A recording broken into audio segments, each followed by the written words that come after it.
Alright, hello everybody, and welcome back to Second Wind Plays. My name is Nick Landra, the editor-in-chief of Second Wind. Today, joined by Jack and Darren for a sponsored Star Trek Fleet Command stream. Yahtzee, change your name of your game, it's too close. Let's get into the PAL World territory.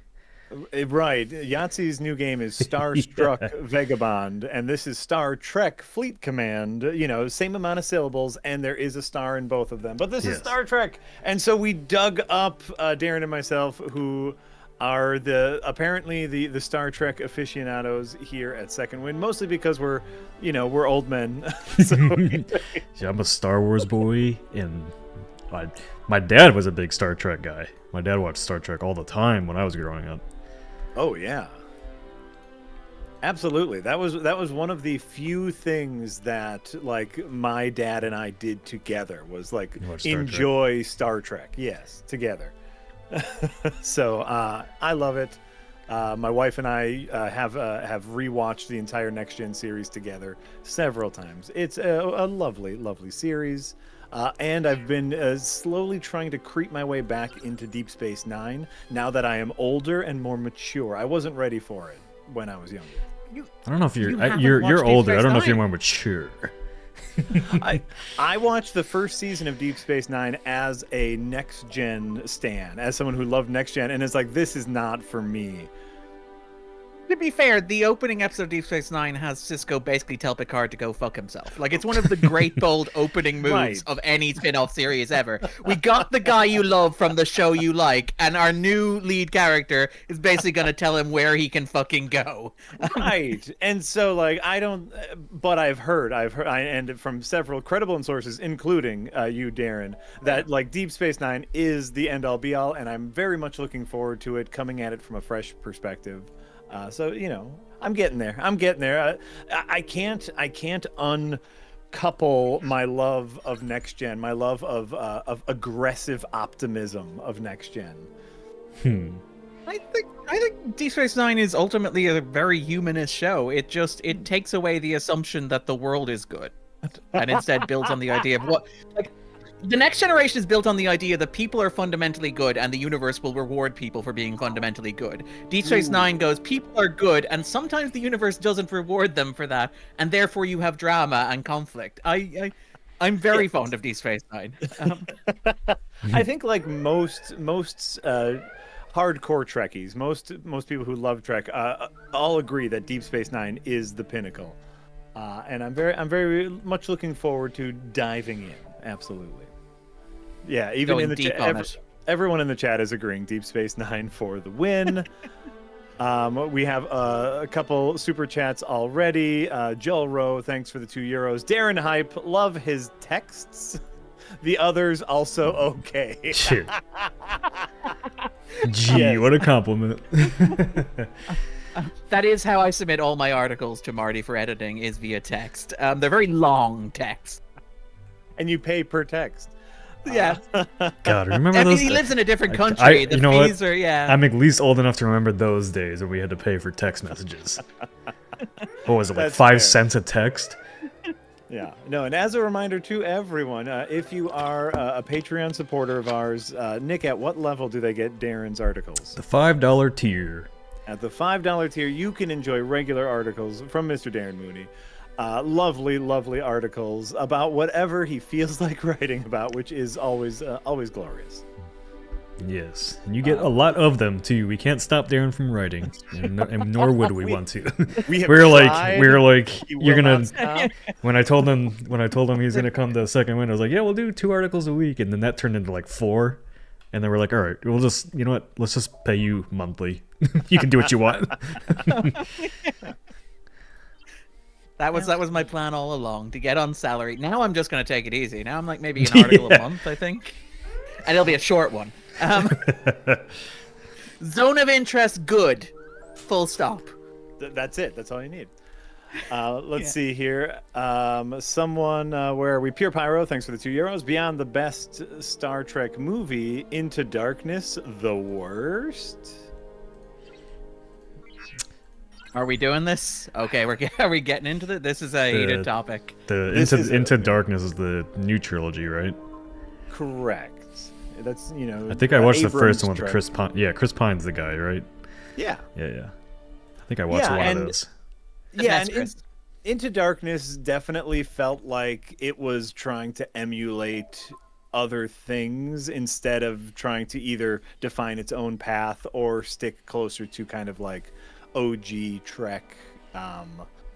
A balance I think that they really found in Beyond, in the third Star Trek movie, like that kind of joyful, like madcap adventure in Star Trek Beyond.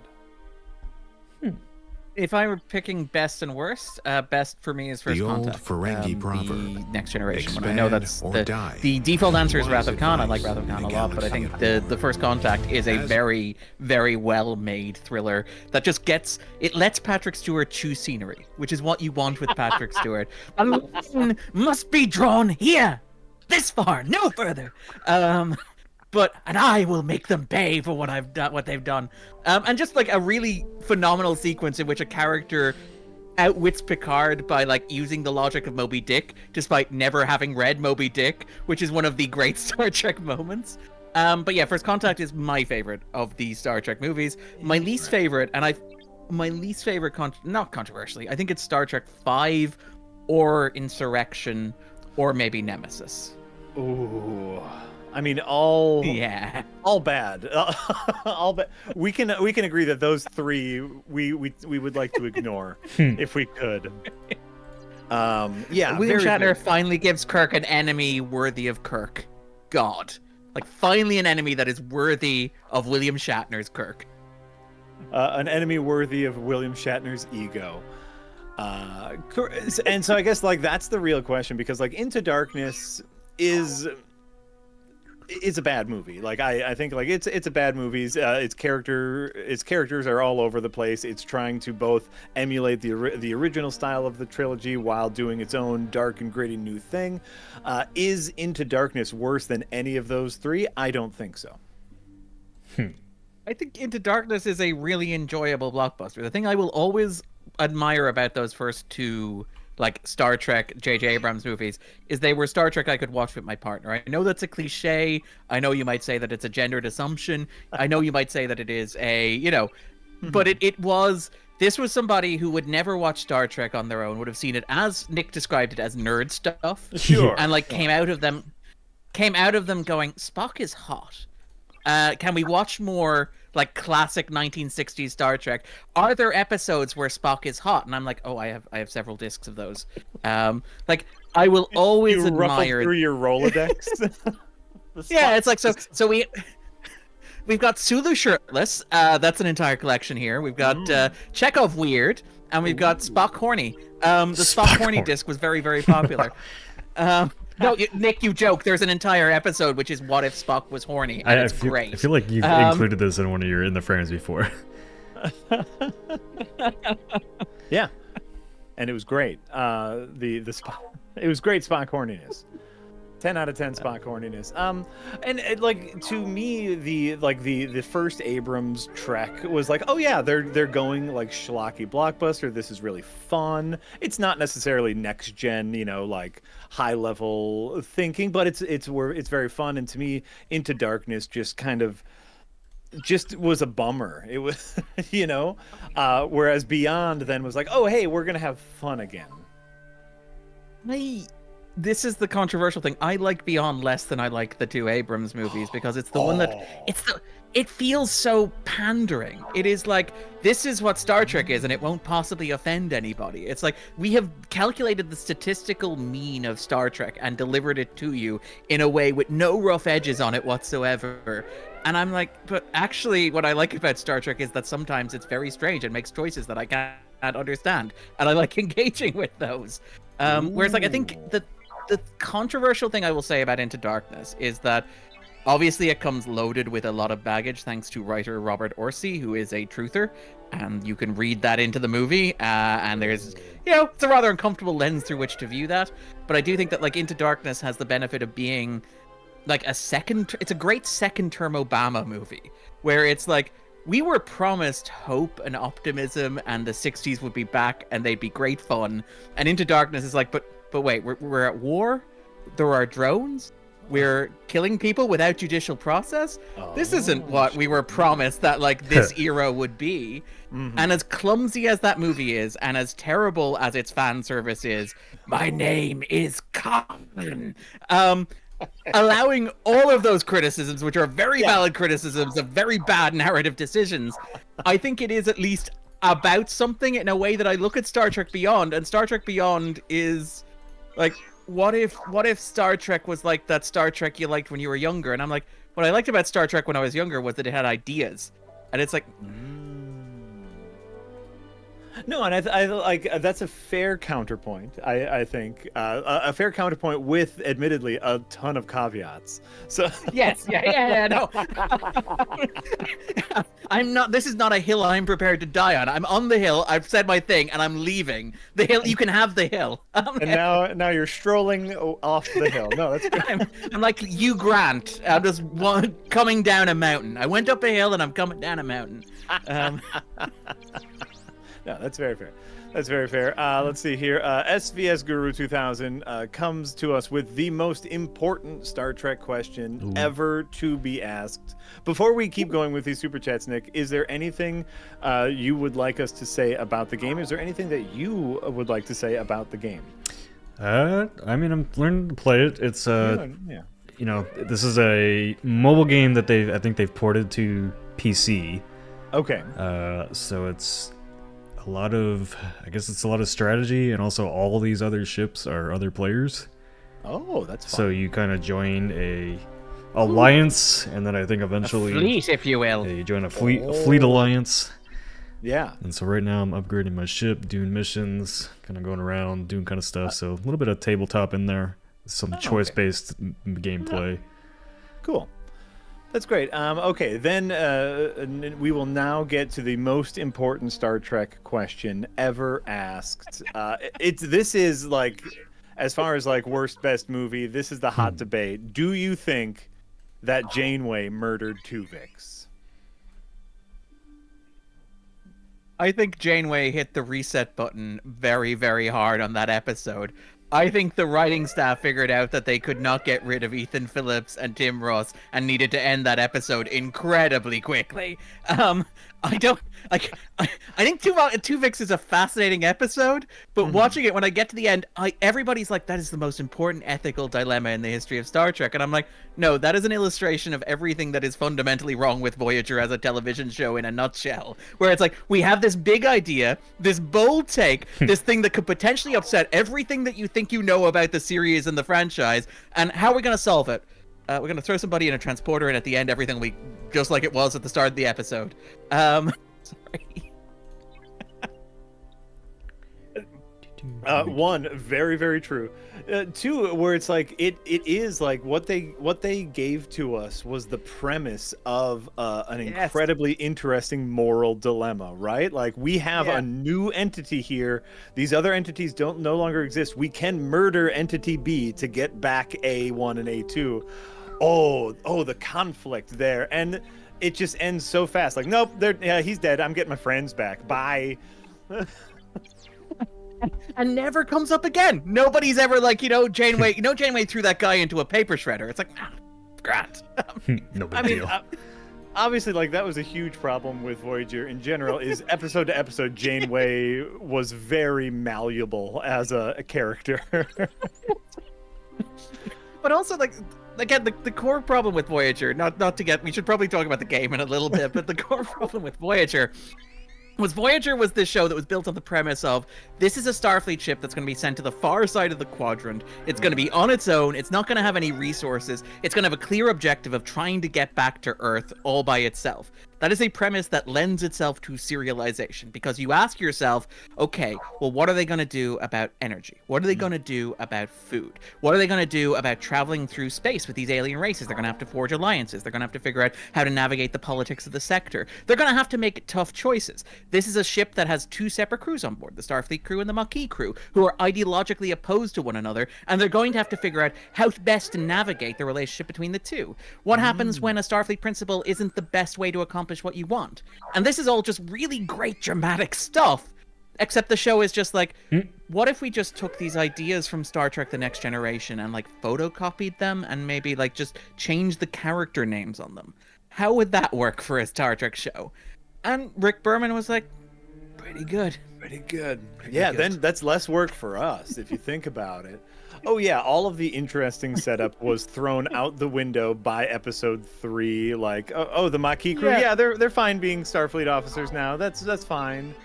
The most interesting episode was later in the seasons was like the Year of Hell 2-parter, I want to say is what it was called.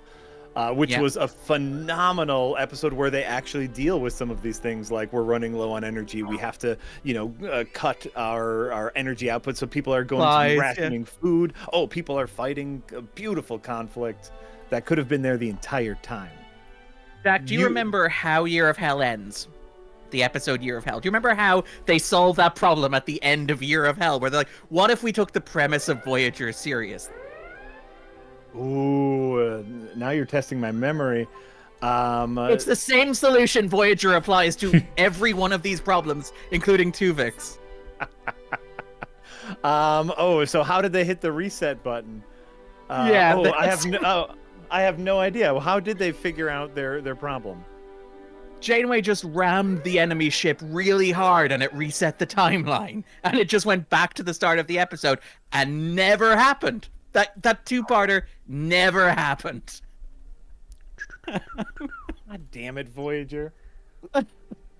The one Star Trek show that has caught my interest is Strange New Worlds, which I know you're a bit iffy on, Darren. I am a bit grumpy about new Star Trek in general. I'm sorry to put my hands up. I'm sorry to be that guy. I mean, like, people like what they like, and people seem to enjoy stuff, and I'm very much a let people enjoy stuff person. I don't like to rain on parades unless people specifically ask me to, like you have, Nick. Yeah. Do you think, as somebody that's not into Star Trek, that would be a good place for me to start? That I wouldn't be like completely lost and at least enjoy it slightly? I would start with Next Generation. Like that, I'd just go back to the 3rd season of Next Generation, jump on there. It's episodic, it's accessible. But there does are that hundreds have of like episodes enough of it. pretty CGI? Do you need? I need my space lasers. I feel like my pitch is like, it has great performances, the sets are fantastic, it's got good storytelling and nice scripts, some of the best writers ever to work in television, and Nick's like, yeah, but what about the CGI? Yeah, what about the lasers? It has some really slow model work. Yeah.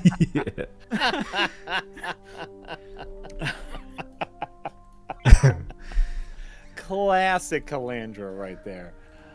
If you want lasers, go with Deep Space Nine. Hey, Start with the 4th season I of watched, Deep Space Nine. What was that movie you kept recommending me to? The Whale? No, not The Whale. No. The Whale to you. No, not The Whale. Not The Whale. The one with the guy that cuts off his finger and throws it at his door. Banshees of Inisherin. Okay. Okay. What? Yeah, what an image to remember from that movie. Well, he straight up takes his finger and cuts it off. He's like, here, have that, bitch. He does. But I like that that's the first place you went, not the Colin Farrell movie, not the Irish movie, the one where the guy cuts off his finger and because you don't think he's going to do it. He's like... Even the actor's like, oh, you really did it. You really cut off your finger. That's how much you dislike me, but I'm going to keep bothering you anyway.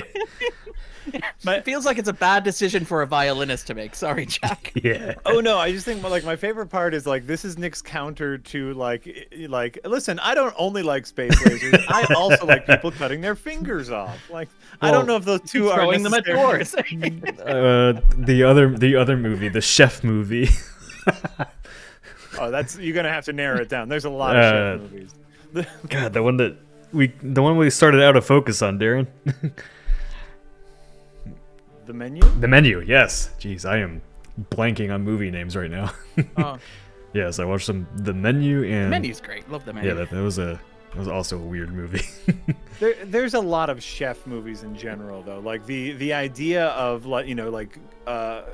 artistry and practicality as far as food service and filmmaking go is like it's a pretty clear line. So a lot of movie makers like to make chef movies. And that's okay. And Bradley Cooper works in a food truck, which I find incredible. Yeah. Wait, for fun?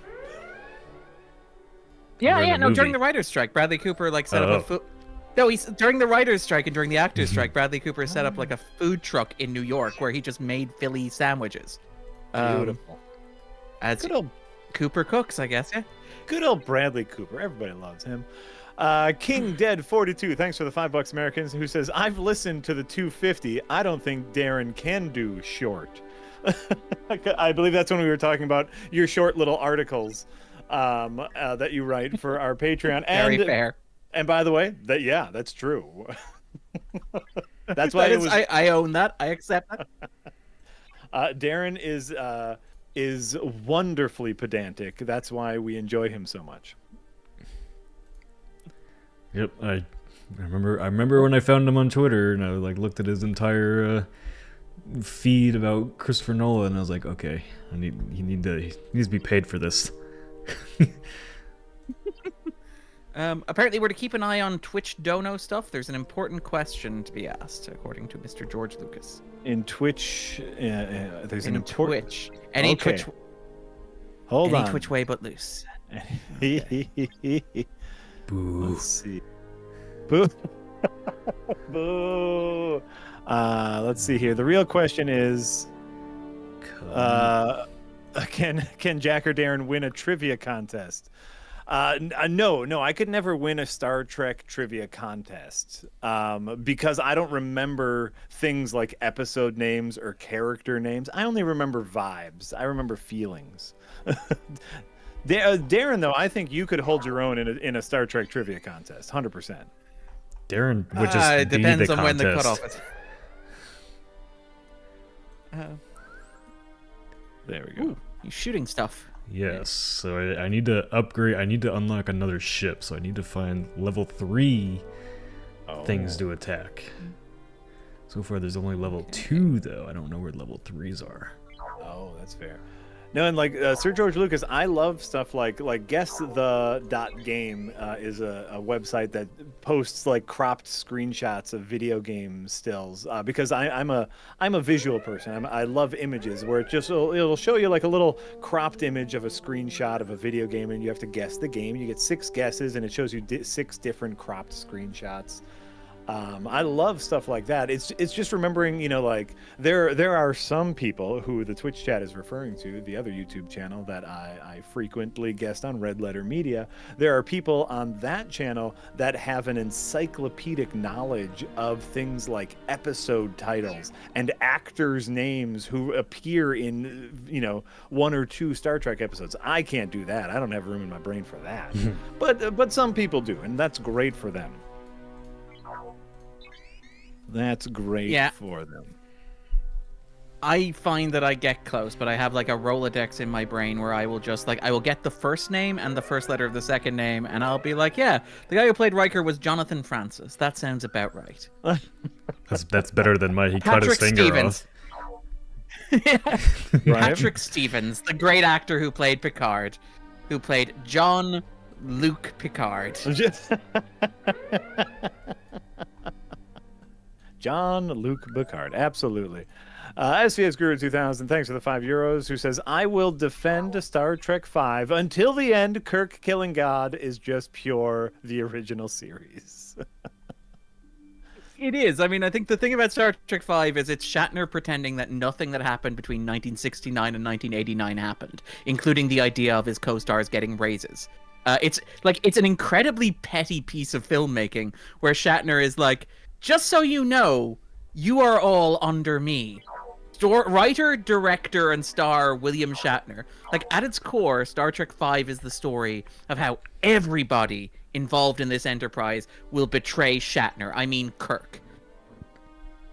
It's a fascinating act of ego. The idea that there is nobody on the Enterprise that Shatner, I mean Kirk, can truly trust. And when it chips her down, the only man who can fight God is Shatner, I mean Kirk. Chef kiss. Nick, we are hearing from Eric, our moderator and producer of the show, that your mic is a little louder than mine and Darren's. So if you could adjust that volume. Thank you, Eric, for letting us know. I was too quiet yesterday, now I'm too loud. Now I'm fixed. Always, man. Streaming is always a gamble. Can I just say that I enjoy the look of your spaceship? I like that. I like that you got the one little nacelle on top. You got the little Millennium Falcon-esque. I know that's a different series, but I like the U shape. That looks like a good starter Trek ship, and I like that. Well, it will only be my ship for a little bit longer. Are you swapping ships? I am. I'm gonna get a better ship. Dang. Now I feel bad for saying anything. Good.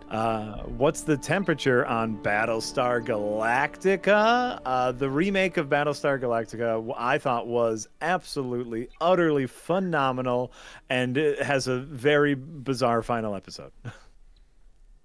But I loved the hell. Angels. It was angels.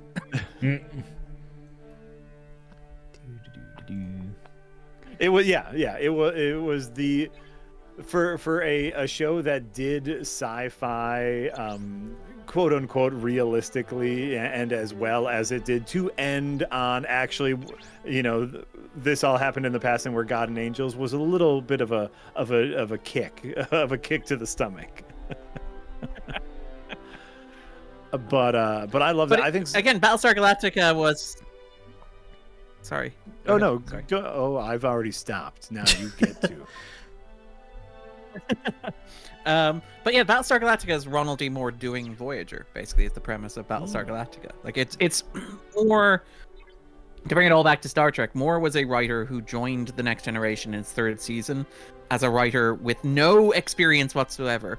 I believe his girlfriend worked at the studio as a tour guide or something along those lines. And basically he passed her a script and she passed The Next Generation staff a script. And the third season, The Next Generation, was such utter chaos that Michael Piller was like, this works! We'll get this in front of cameras quickly enough.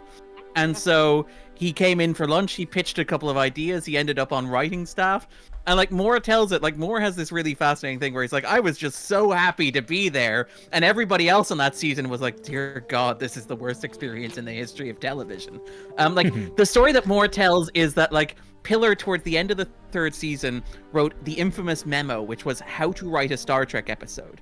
And it's like, it was just basic stuff like, you should have a teaser. There should be rising dramatic tension. You should ensure that you have act breaks, which will make sure the audience comes back after the break. And according to, like, Moore was like, I was like, this is great. I'm really glad to have this information. And apparently the entire writer room quit in protest at being patronized like they were children. But Moore basically stayed with The Next Generation through to its finish. He hopped over to Deep Space Nine, wrote some of the best Deep Space Nine episodes ever. At the end of Deep Space Nine, everybody was like, you've done about 10 years on Star Trek. You should call it a day. You should fold up. You should go do something else. Go out into the world, develop as a writer, because Star Trek was always this ecosphere where the experience you had on Star Trek didn't really count when you went out for interviews in Hollywood. It was its own special thing. And Moore was like, no, I'm gonna take a chance. I'm going to work with my buddy Brannon Braga, with whom I worked on The Next Generation, with whom I worked on Star Trek Generations and Star Trek's Contact.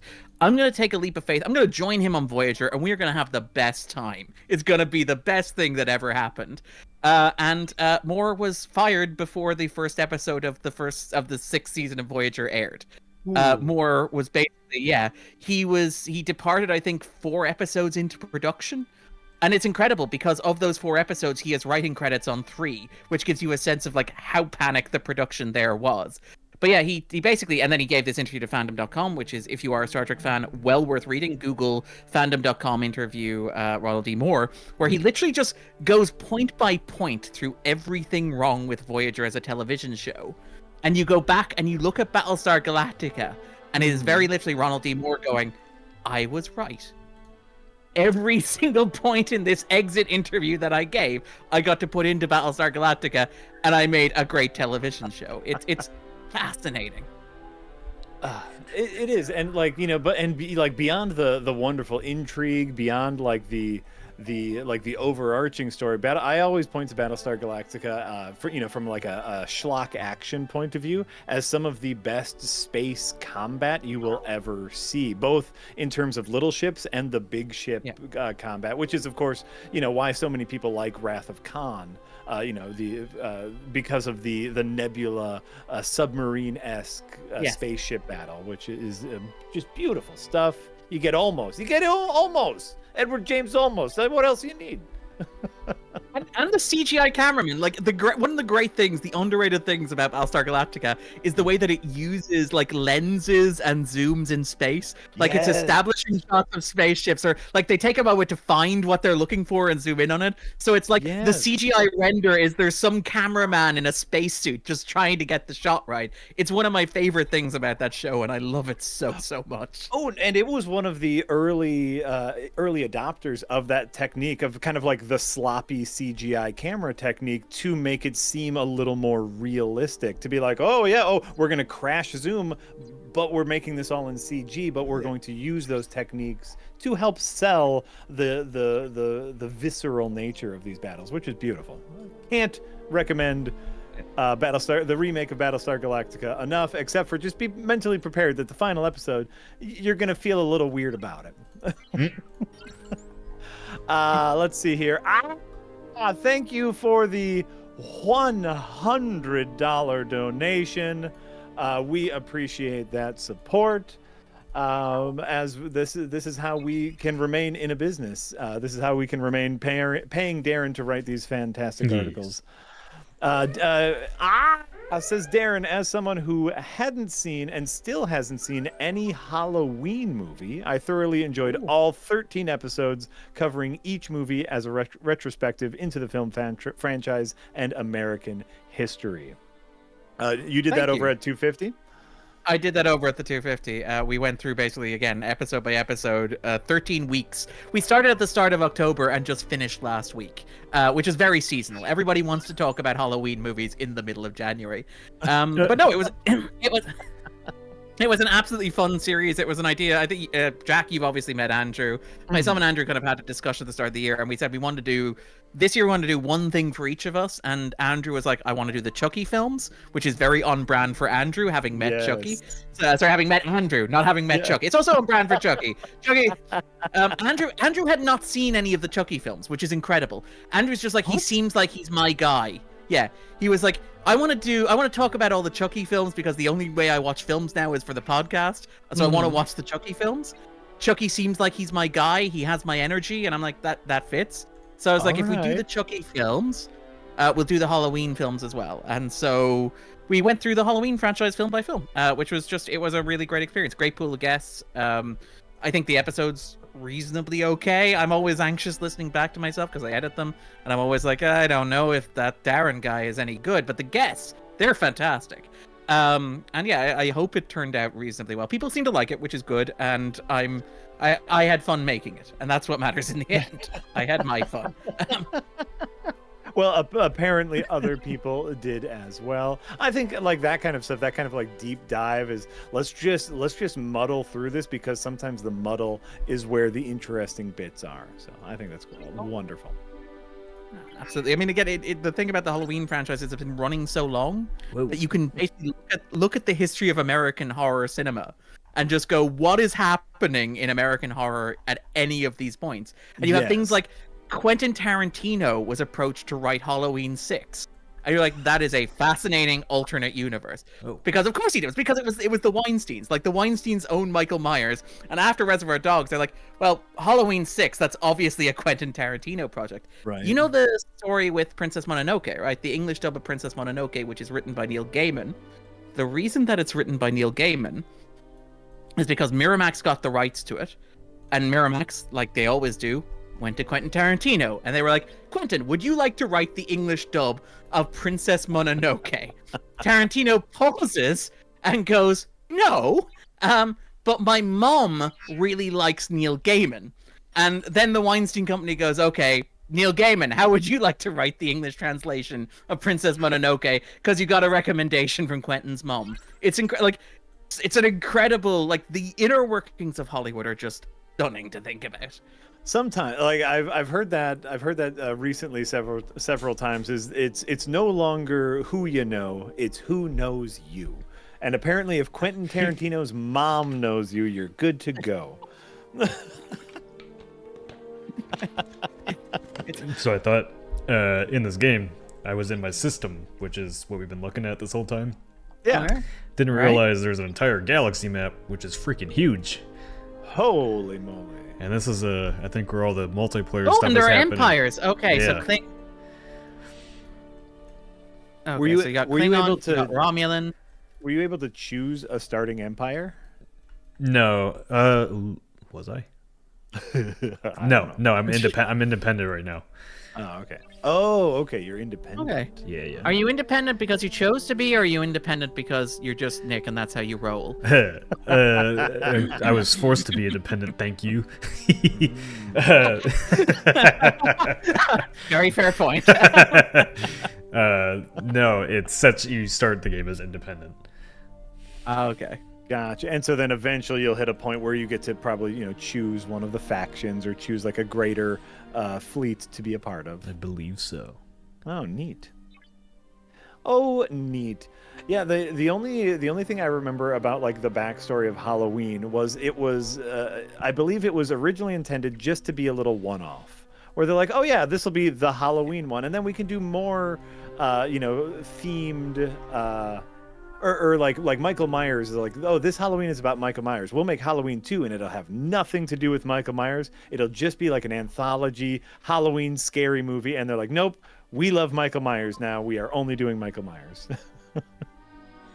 Well, it's John Carpenter has been on record about how much he hates Michael Myers, and again, Yes. one of the sub-threads of like going film by film through the Halloween is like every once in a while they'll get a little branch where like John Carpenter is involved in the movie. So like he's involved in Halloween 2, which is the direct sequel. It features Michael Myers. The only way he gets through that is by pounding 2 6-packs of Budweisers and pounding out a script in a night, and it's like that's good enough for me. But then he comes back, he does Halloween 3. He's like, the only way I'm coming back is if it doesn't have Michael Myers. So it doesn't have Michael Myers, but unfortunately it bombs. So for Halloween 4, he's like, okay, hear me out here. I'm going to get Joe Dante, the guy who obviously goes on to direct Gremlins, but who directs Matinee, who directed Piranha. And his pitch is, but initially his pitch is, what if it doesn't have Michael Myers in it? What if it has something to do with witches? And they're like, no, it has to have Michael Myers in it. So he's like, okay, here's my counter pitch. What if Michael Myers is in the movie, right? And at the end of the movie, he attacks couples at a drive-in, and they're like, okay, we're into this. It sounds exciting. And then the police show up and they shoot him, and they're like, we're less sure about that. And then he's like, but as they shoot him, he grows 12 feet tall in real time, like King Kong. And the producer's like, we think we're going to take this series in another direction, John. Thank you for your input. Here's Halloween 6 is the one where John Carpenter's like, okay, I realize you guys weren't too hot in my Halloween 4 pitch. I've got a new pitch. This pitch is simple. We kill Michael Myers at the start of the movie. And they're like, yeah. Then we cremate the body. Yep. Then we put him in a shuttle. Yep. Then we launch him into space. And we fly it directly towards the sun. And they were like, John, you're not taking this seriously, are you? He's like, no, this is exactly the movie I want to make. And then it's Halloween H2O, which is the one where Jamie Curtis comes back. And she meets, it's herself and Deborah Hill and John Carpenter initially go in as a united front to negotiate. Yeah. And so they sit down with the Weinsteins, and the Weinsteins are like, okay, we love this idea. And it's like, Jamie, you're on board. And Deborah Hill's like, I don't know if I'm on board. And they go to John Carpenter. It's like, yeah, I'll be on board. $10 million to direct the movie. And they're like, the budget of this is $16 million in total. And they're like, well, I guess this negotiation isn't working out for either of us. And now he did the music for the recent ones. Oh, sorry, Nick. No, I'm fixed Nick. now. Oh, okay. Oh, good. That's good. I'm alive again. Is Counselor Troy your captain? I don't think she has the credentials. I don't know. There's a joke in there about the last time she flew a ship, right? Who's this? What happened the last time we let her pilot a ship? Next gen Troy. Yeah. Why? What is her role on your ship? My captain. She's your captain? Yeah. I don't know who she is. She's not even in not even in the uniform. She's not even like the chain of command uniform. This is like season 3 Troy. Interesting. Bold choice. Let's see if it pays off. She is not qualified for that position. Give it to Geordi. Geordi's qualified to be captain. Who's Geordi? And Crusher. Who's the guy with the advisor, the engineer. This guy? Crusher's the doctor. Yeah. Crusher's but that's Ensign. He's red. That's like first season Geordi. What? These are all very early. Yeah, he's red. He's wearing red. So this is Geordi from the first season where he's at the con before they made him chief engineer. Fair. Remember in the first season, Next Generation, they had the rotating pool. She looks like this is me being really boring. Yeah.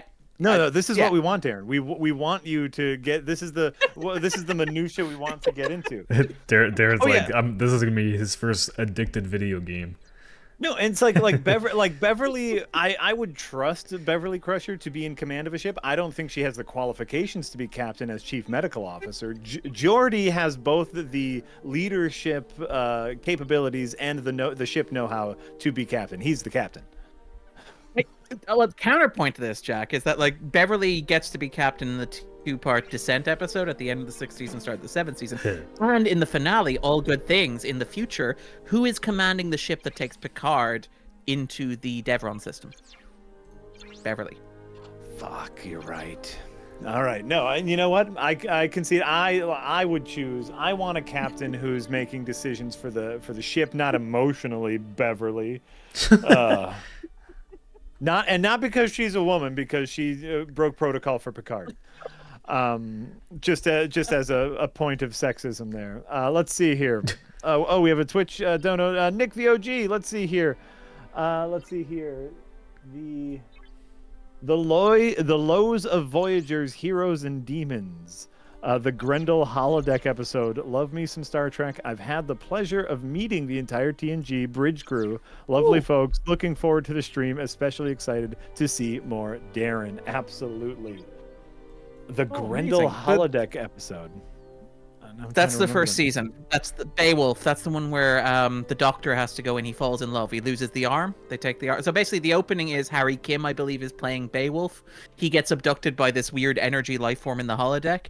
It turns out that the life form in the holodeck is the mother of the thing that Janeway and Torres are studying in engineering, and they release it and it lets everybody go. But they send the Doctor in because he is a hologram into the holodeck, and so he falls in love with a Viking woman, if I remember correctly.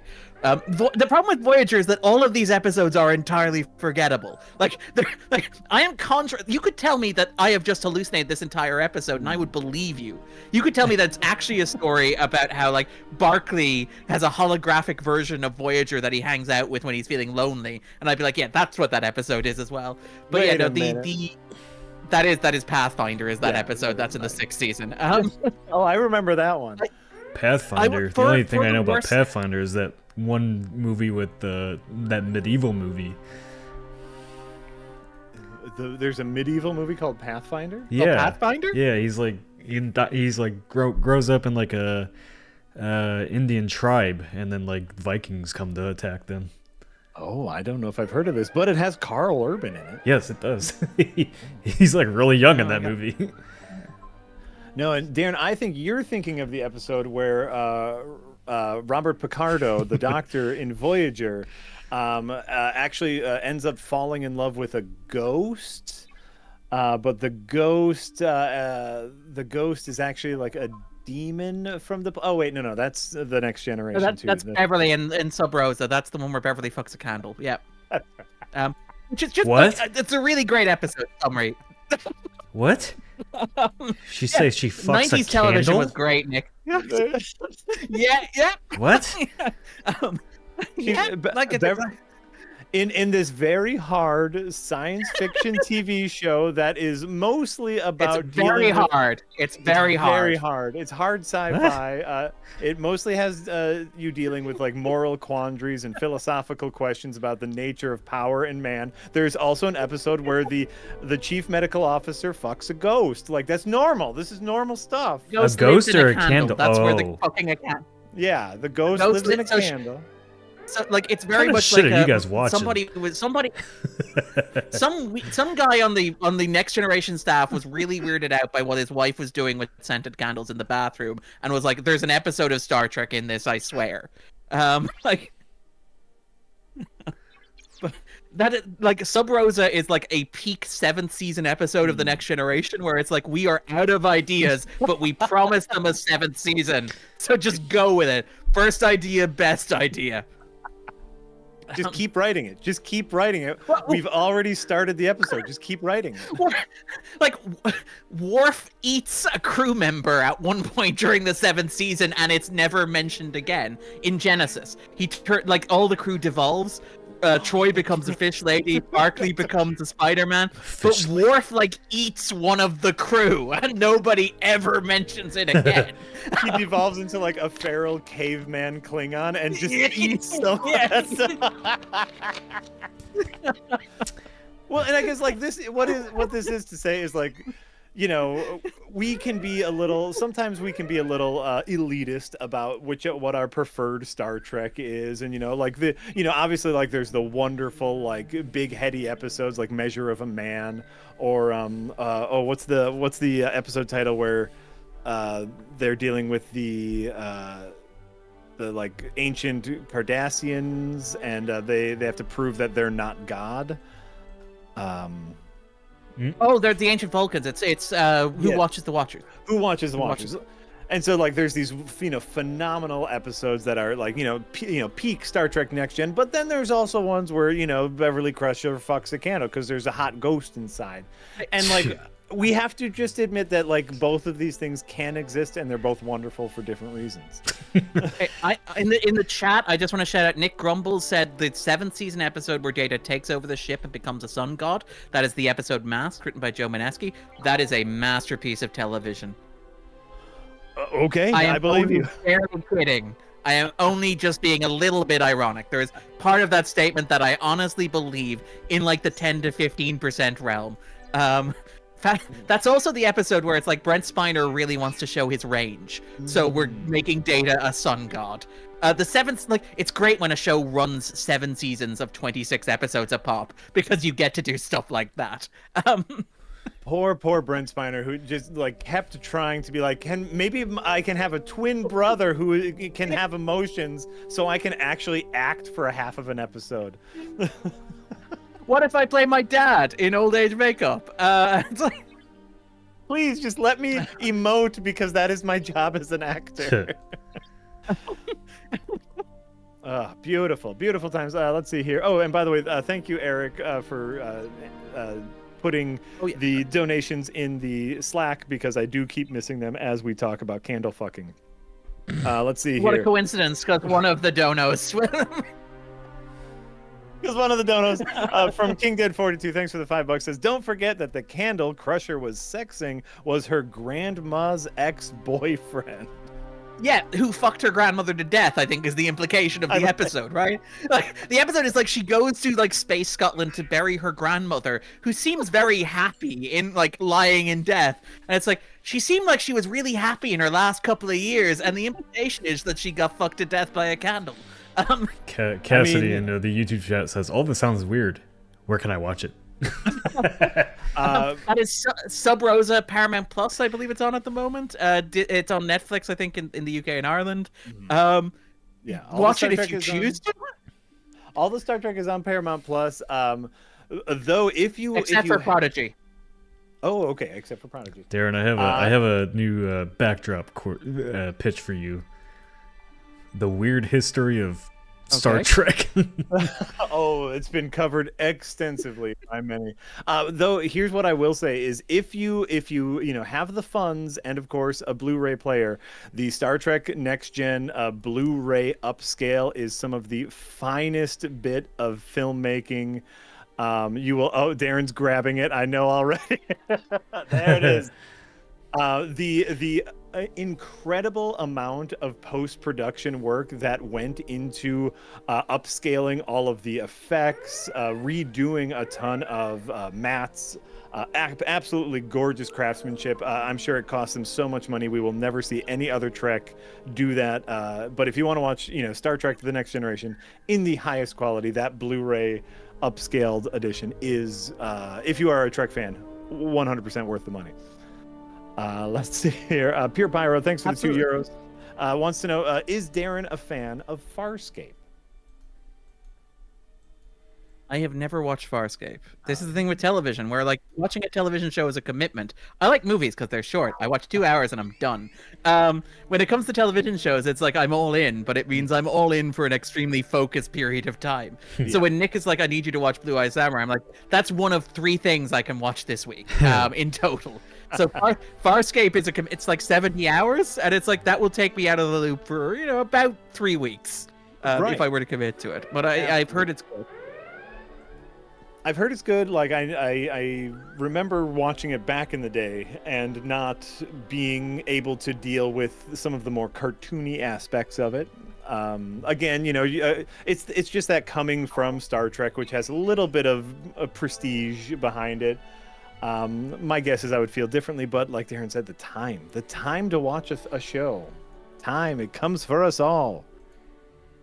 Serenity is the movie. Oh, yeah. Were you they're Jim Henson?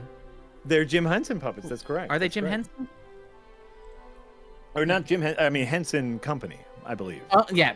Not Jim. They didn't reanimate Jim Henson to have him work on Farscape.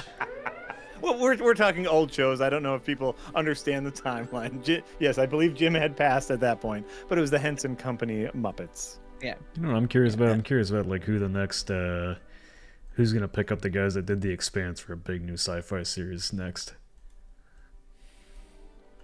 If Amazon won't fund them like nobody else will, like if Amazon, the company with the deep empty pockets, which made a big deal of having them come out on stage and announce that they were funding the show, isn't going to do it, I don't imagine anybody else is, unfortunately. That's stupid. I agree. We don't fund good people. Join our Patreon. I don't think we can budget the 6th season of The Expanse, Nick. I don't know what the accounts are like. I know we're transparent. I'm waiting for the end of January statement, but I'm going to throw it out here now and say we cannot afford to fund the next season of The Expanse. Look, we can do it with Legos and stop motion. That might be more expensive than just hiring a CG artist. You can do it in Adventures Night Art style. Ooh, there we go. Now we're talking.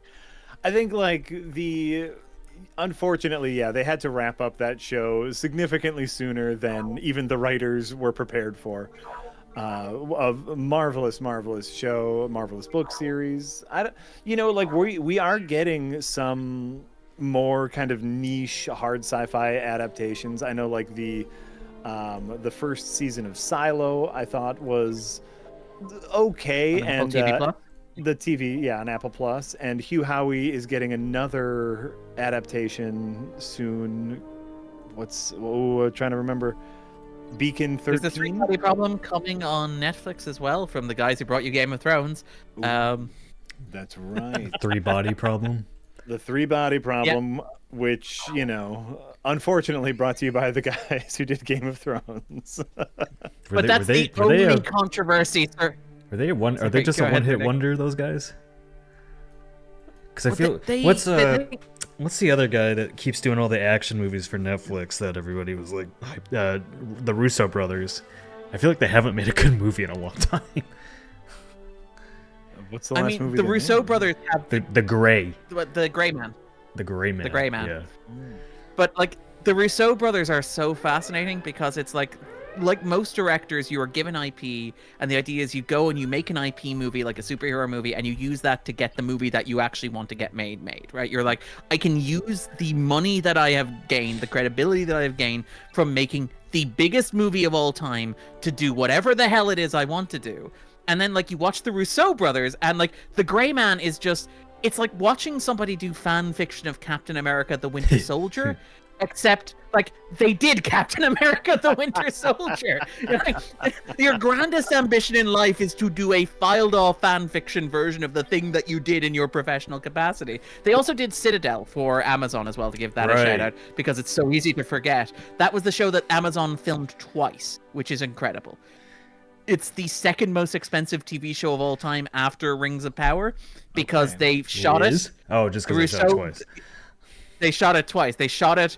The creator of the show did an edit. The Russo brothers did an edit in parallel. They showed them both to Amazon, and Amazon were like, "We like your edit, the Russo brothers. Why don't you go back and make a show that looks like your edit of the first version?" Jeez. I love it. What? That needs a backdrop. Please write that down as a pitch. I need this story. That is stupid. But there's so much waste. There's so there was it Netflix, the story about the guy directing at Netflix who produced like 5 minutes of footage but got paid like 20 or 30 million dollars just by Netflix to set up shots that he couldn't be bothered filming. Like the amount of waste in the industry is stunning and terrifying, and it's frustrating when you have cases like The Expanse where you have people who can actually make shows not being given the chance to do it because we're too busy shooting Citadel twice. Well, like it's even like in the modern age of streaming and the algorithm choosing it, we still have humans making decisions on what money goes where and what algorithm is used to produce what show. And I know from first-hand accounts of friends I know who are in the industry who absolutely love working for Netflix because they have such a laissez-faire attitude. We've already approved you making this, go. We're not going to look over your shoulder, just make it. Yeah.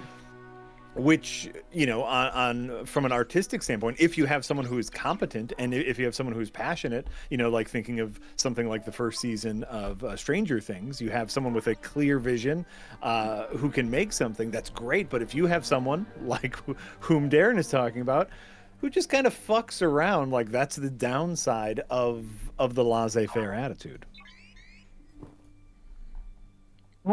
Do you guys know the story about like the 3-body problem with the murdered producer on that? This is a fascinating story. I should probably just put it in the chat rather than talk about it. But basically, this is it's a story that absolutely fascinates me. It obviously has nothing to do with Benioff and Weiss, the producers of Game of Thrones. It's the Chinese producer who worked on the show, and I'll get his name here. But basically, it's Lin Kui, the billionaire Chinese film and TV producer. But basically, he died from what appeared to be mercury poisoning. So, admitted to hospital on the 16th of December in 2020, died on Christmas Day. But he was apparently poisoned by tetrodotoxin, a neurotoxin derived from pufferfish. And basically they discovered that the guy who poisoned him was obsessed with Breaking Bad, and he'd apparently set up his own lab in Shanghai's Qingpu district in order to manufacture and test the poisons that he would use against Lin. He obtained chemicals and more than 100 poisons on the dark web, which is insane. He apparently allegedly prepared a bottle of 30 probiotic tablets, including one poison pill, and gave it to Lin. Which is incredible. Like apparently it's professional jealousy is what motivated it. That's what I was going to ask. What was the motive? And it was because Lin was so successful. It was apparently Zhu is the name of the guy, but yeah, like he's extensively legal trained. He's refused to confess the crime. But yeah, apparently like he became head of the IP unit, and Lin had misgivings about his production skills and wanted to replace him with Zhao, who was also poisoned coincidentally. So yeah, I'm about to be a bad boy and attack a Federation vessel. Don't you do it! Too late. Oh. Were they being bad, or oh my god, you killed them all? No, I don't know who this guy is. Captain Kurban. That's a Klingon. Oh, I'm siding with the Klingons then. Not the worst team to side with, yeah. Not the worst. I mean, if you're gonna side with someone, you might as well side with the Klingon. Let's see here. Where are we? SVS Guru 2000. Thanks for the 10 euros. Who says that's a big advantage of episodic television. A stinker just stands on its own, but with current Trek Discovery, Picard, entire seasons, and in this case, Discovery, the whole show is ruined. That's true. We have kind of moved away from episodic television. Absolutely. But there's also the fact the production as well. Like the thing is, like, and this is one of my issues with Strange New Worlds, which is largely episodic. Mm-hmm. But the issue is that like the structure of classic episodic Star Trek is built around the idea that you have 26 of these episodes a year that you have to fill. So you have a cast of about 8 to 10 people, right? Mm-hmm. If you do 26 episodes a year, you guarantee you will give everybody on that cast at least one episode. Troy of all people will get at least 2 episodes a year about Deanna Troy's ship counselor, right? Yes. Obviously, you're gonna give 4 or 5 to Data. Picard is going to be a large part of all of them, and we'll get 2 and 3 focusing on him. But like generally speaking, Geordi will get 2, Troy will get 2, Crusher will get 2. When you have a smaller season order like you do for Strange New Worlds, where you're only doing 10 a year, ignoring the fact that like your season premiere and your season closer are going to be ensemble episodes, they're not going to be character-driven episodes, you then factor in the fact that like Pike, who's your captain, is going to get the lion's share of probably about 4 of those. And then you have to basically split your attention across the rest of the cast, and it means that you have nothing to do with these characters. You have this large cast of characters like a regular Star Trek show, but you don't have enough episodes to showcase them. So you end up with sequences like Ortegas, who is I believe the only character in Strange New Worlds, at least in the second season after they killed off Hemmer, but the only character in the main cast who doesn't have any ties to previously existing Star Trek continuity. The only episode and character arc that she has gotten across the first 2 seasons of Star Trek Strange New Worlds is, I fly the ship. I feel unsatisfied flying the ship. I feel like I should be doing more. I feel like I should be a more well-rounded individual who does other things. And the end of the episode is her learning, no, I fly the ship and that's enough. And it's like just... You cannot do what classic Star Trek did in the modern framework. You have to either cut down the cast and just have 3 lead characters, like Star Trek in the 60s with Kirk, Spock, and McCoy, or you have to go serialized. And I think, I do miss episodic television, but I also understand why it doesn't exist anymore, because that thing is impossible to make.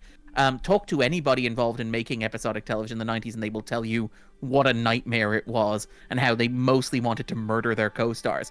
It's worth noting that like Patrick Stewart's relationship with the cast improved dramatically after they stopped making the show.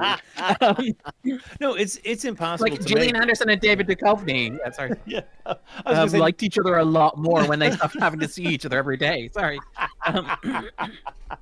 No, I think that's true. But like, not only is it impossible to make, but now because of the glittering age of entertainment that we are in, there is no longer a zeitgeist in which one show can be the biggest show in the world, which means, that show is getting all the ad revenue, which means it has the budget to support that kind of cast and schedule. And so like we just can't have 24 episodes a season anymore. No one can afford to make that. Mm-hmm.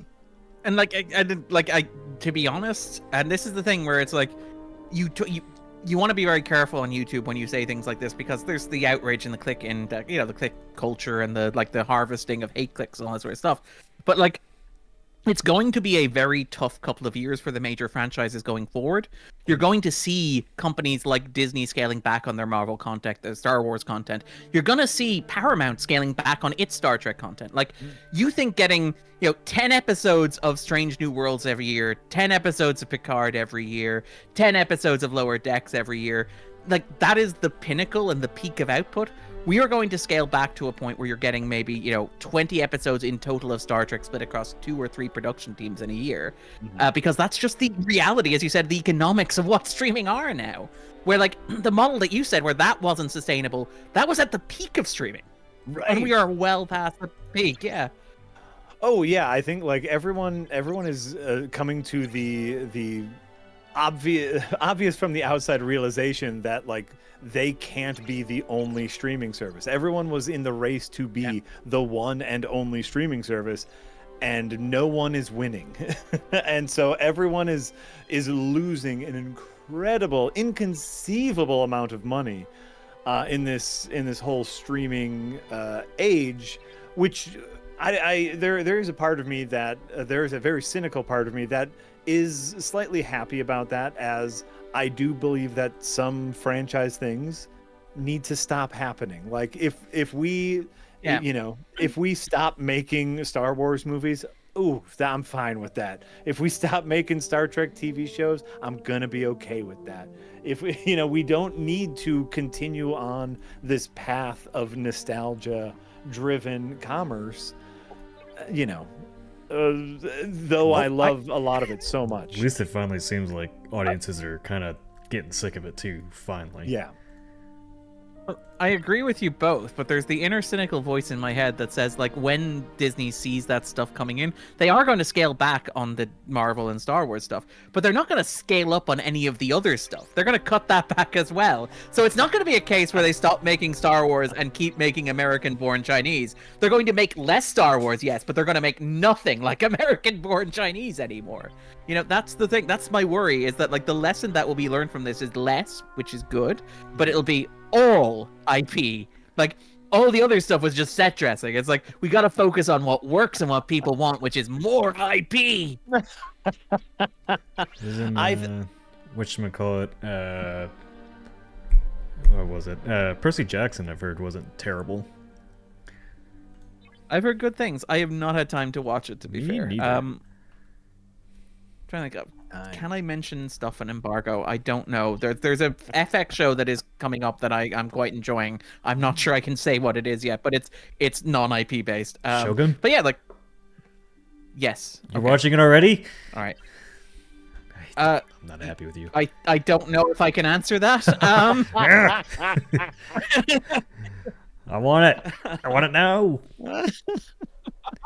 Well, and to me, like, that, the lesson that I hope, the lesson that I would like them to learn is that, oh man, everyone seems to be tiring out on all of this old IP. Where's all the modern IP? Oh, well, we spent all the time, instead of creating new IP, rehashing old IP. Maybe we should start seeding new intellectual property that we can then exploit for the next 60 years. That's what I'm hoping happens, is let's start seeding some new IP in the world. That's my lofty goal. Hey, we got a new IP. We got Avatar. But Avatar at this stage is what, 15 years old? With one Avatar is also with like 15... one thing and like 3 unmemorable games behind it. Right.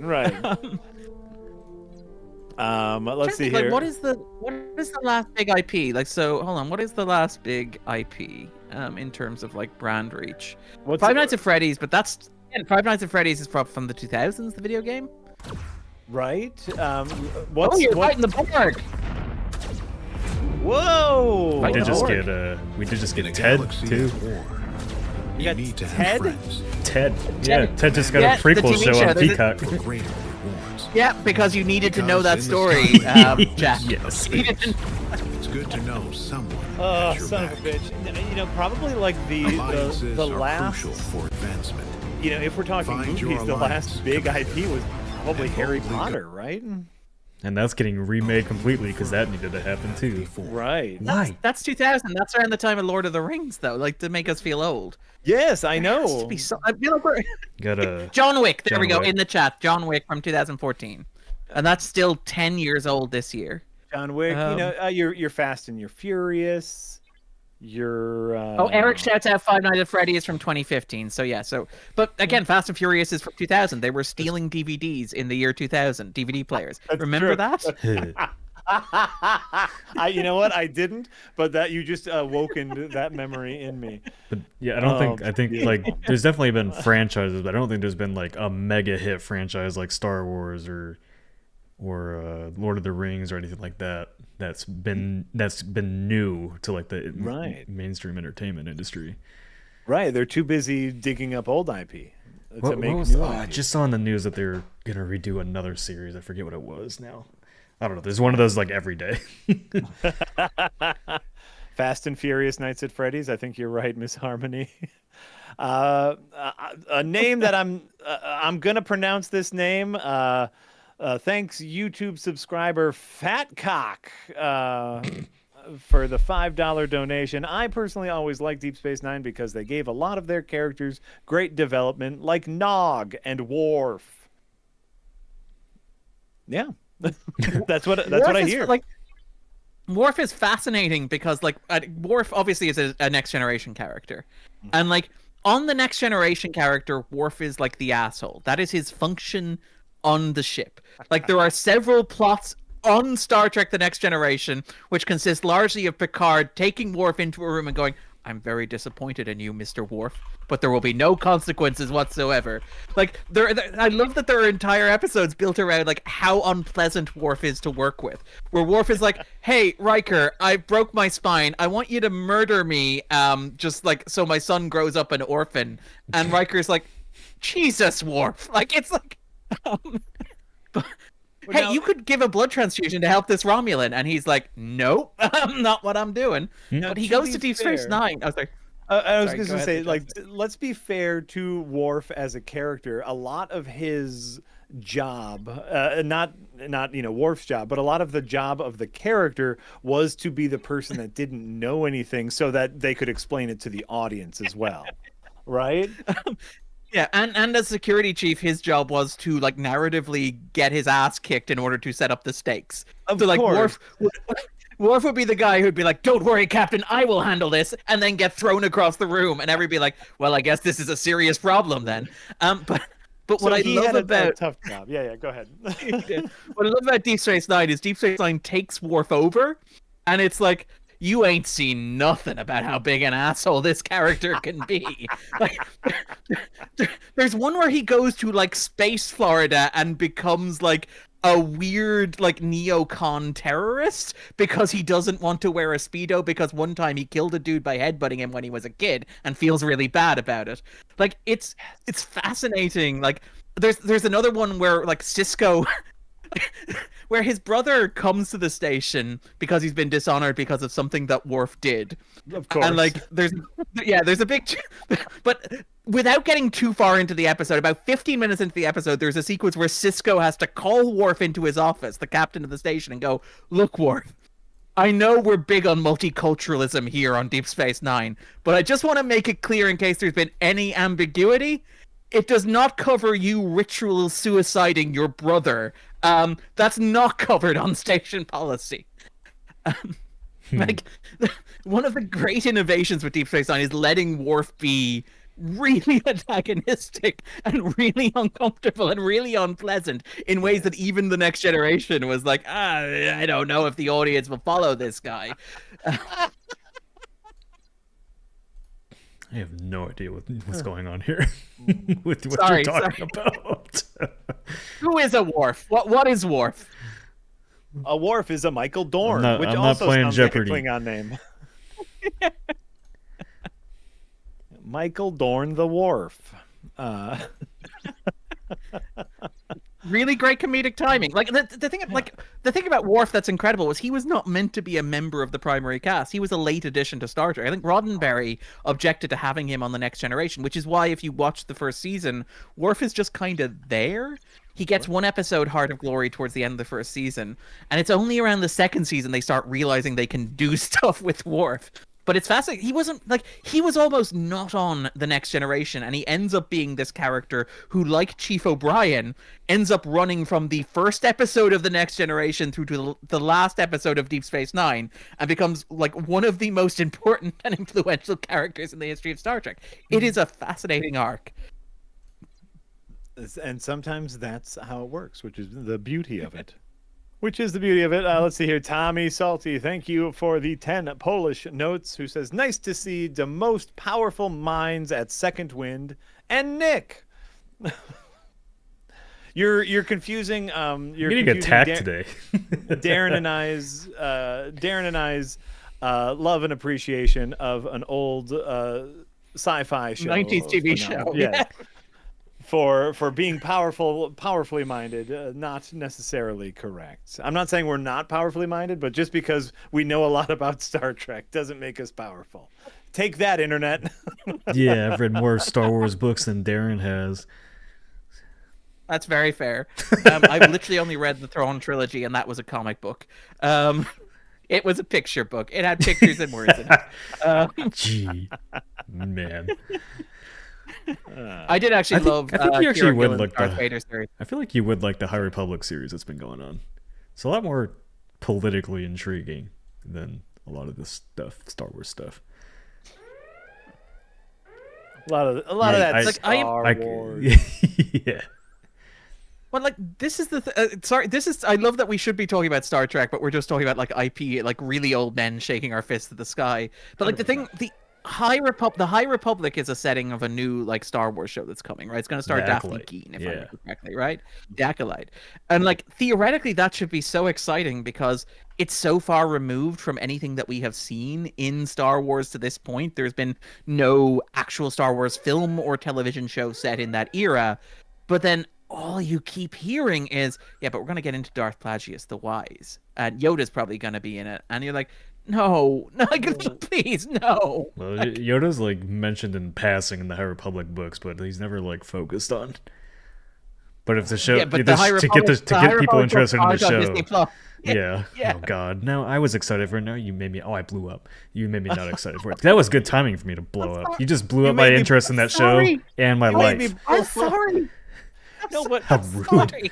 That's the eternal problem with Star Wars as a franchise is they don't allow themselves, the fans don't allow them to expand this like vast universe of possibilities, and we are focused on a sliver of it.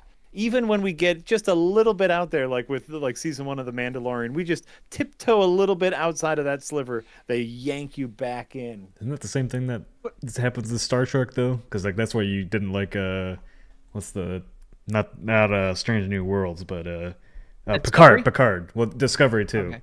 Yeah, I didn't watch Picard. I learned my lesson. The last Star Trek I watched. What was before? Discovery. No, and you know what? I liked a bit of Discovery. I think like the first season and a half of Discovery was pretty okay. I was on board. I thought like they were doing some interesting things. Then they got deep into smelling their own farts with the negative zone, and I walked away. And that was all the Star Trek I ever needed. I can not watch any Star Trek and be very happy. No interest in Strange New Worlds. Yeah. I've heard okay things about it. I'm done. I put my hands like Star Wars. It's like I'm done. I'm not watching anymore. I don't need it. You have a stronger bone than we do. I am open to the possibility of like that's the thing. It's like I will say that there have been great episodes of Strange New Worlds. There's a really great, is it The Shadow of War? The episode with the Klingon ambassador who's played by Robert Wisdom, which I thought was really good in the second season. I thought that was probably the best episode of Star Trek in about 5 years. There have been episodes of Lower Decks that I really enjoy in isolation. Things like A Mathematically Perfect Redemption or the 2 Crisis Point episodes.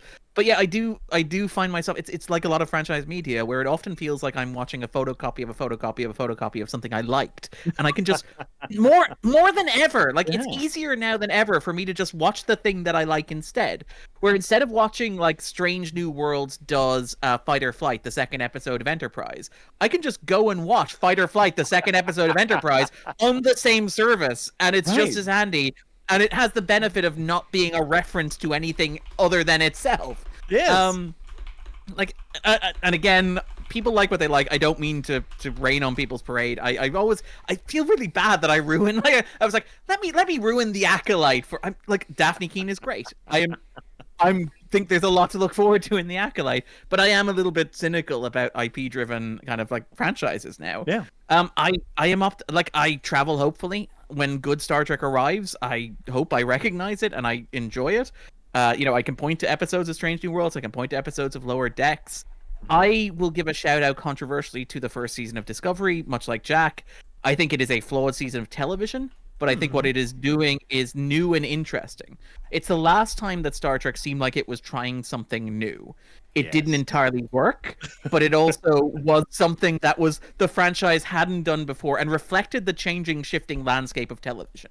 Like, Jack has mentioned Next Generation. What I love about the Next Generation is that it was not trying to do the original Star Trek. In fact, when it came out, original Star Trek fans were like, what is this crap? Why is there a bald British man in charge of the ship? Why isn't he punching things? Like, Picard's shirt never gets ripped. This isn't Star Trek. Wait a minute. Picard isn't having sex with all the aliens. What's going on? And when Riker does, he ends up with an STD. This isn't how it's meant to work. But like, But like you have this idea of like it's a different style of making Star Trek, and it's a style of making television that is different in 1987 through 1994 than it was in 1966 through 1969, because television has changed. Because like as we mentioned, the original Star Trek is it's Kirk and Spock, and sometimes Bones is there, and there's a bunch of people hanging around with them. Whereas on Next Generation, it's like, no, these are going to be actual character-driven stories. We're going to focus on these people, and then you go to Deep Space Nine, and Deep Space Nine is like, okay, but what if those individual character-driven stories added up to larger arcs? What if there was some form of serialization around the same time as like Babylon 5? And then with Voyager, the franchise just kind of hits a wall where it's like, no, it will always be 1992. No matter how far away you get from it, Star Trek will always, the platonic ideal of Star Trek will be 1992. And like, that is the thing that I find frustrating. The first season of Discovery is flawed, but it is the last time that Star Trek tried to do something different. It's the last time that it tried to say, what does Star Trek look like in the context of television in a year that is not 1992? And I you know, without wanting to valorize that season, the finale is a mess. Obviously, Brian Fuller's, is a controversial figure now. There are accusations against him. Give it a quick Google. I don't know what the outcome of that is going to be. But like, I think his vision of the show, obviously, he had a troubled production. He left halfway. It was taken over by showrunners who have been accused of bullying on set. Obviously, a very troubled production. I don't want to gloss over that. Yeah. But like, it was the last time that Star Trek felt like it was trying to boldly go anywhere but backwards. For me, that is my boring line on it. No, and I think that is incredibly correct, and you can feel that shift as like the second season goes on, and as they get into kind of like classic Star Trek-y territories, you can feel like the momentum of the show halt. You can feel them go backwards, which is why like, they bring back the Doctor, like they resurrect the character they killed halfway through the first season. That was the point at which I was like, I think I'm done. I think I'm emotionally out on this show. There are no stakes. Agreed. And to me, like that's has been my problem with a lot of these IP driven shows is they no longer, using an old IP can be a springboard into exploring new genres and new mediums, or even exploring the original medium from a different perspective. Yeah. And they just don't do that anymore. So it's fine. It's fine because I can always ignore it, which is also the other beautiful thing about it is there's so much wonderful things in the world to watch. But I think that was very eloquently put, and I think a lot of people are going to be mad at you for defending Discovery in any way. Again, as you said, I'm not even like dying on the hill. I'm just like, this is a nice hill. I went for a walk. It's like I was at the top of the hill for a couple of minutes, and then I wandered off. Let me get to a couple. I saw a better hill over there, and I wandered in that direction.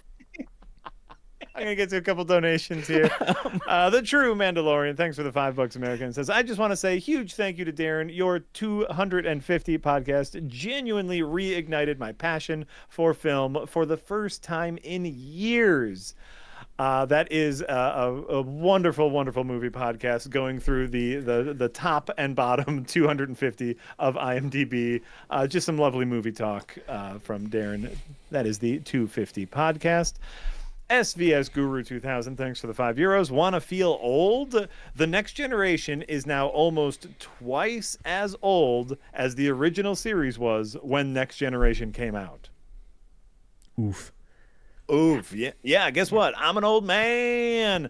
I also see a bunch of people asking me to watch Andor. No, I'm done. You haven't watched Andor? Okay, all right. Andor will get my recommendation. I have not watched a Star Wars since season 2 of The Mandalorian. I clocked out. I'm done. Andor is even hardly a Star Wars show. I don't care. I'm done. I make a decision and I go with it, whether it's right or not.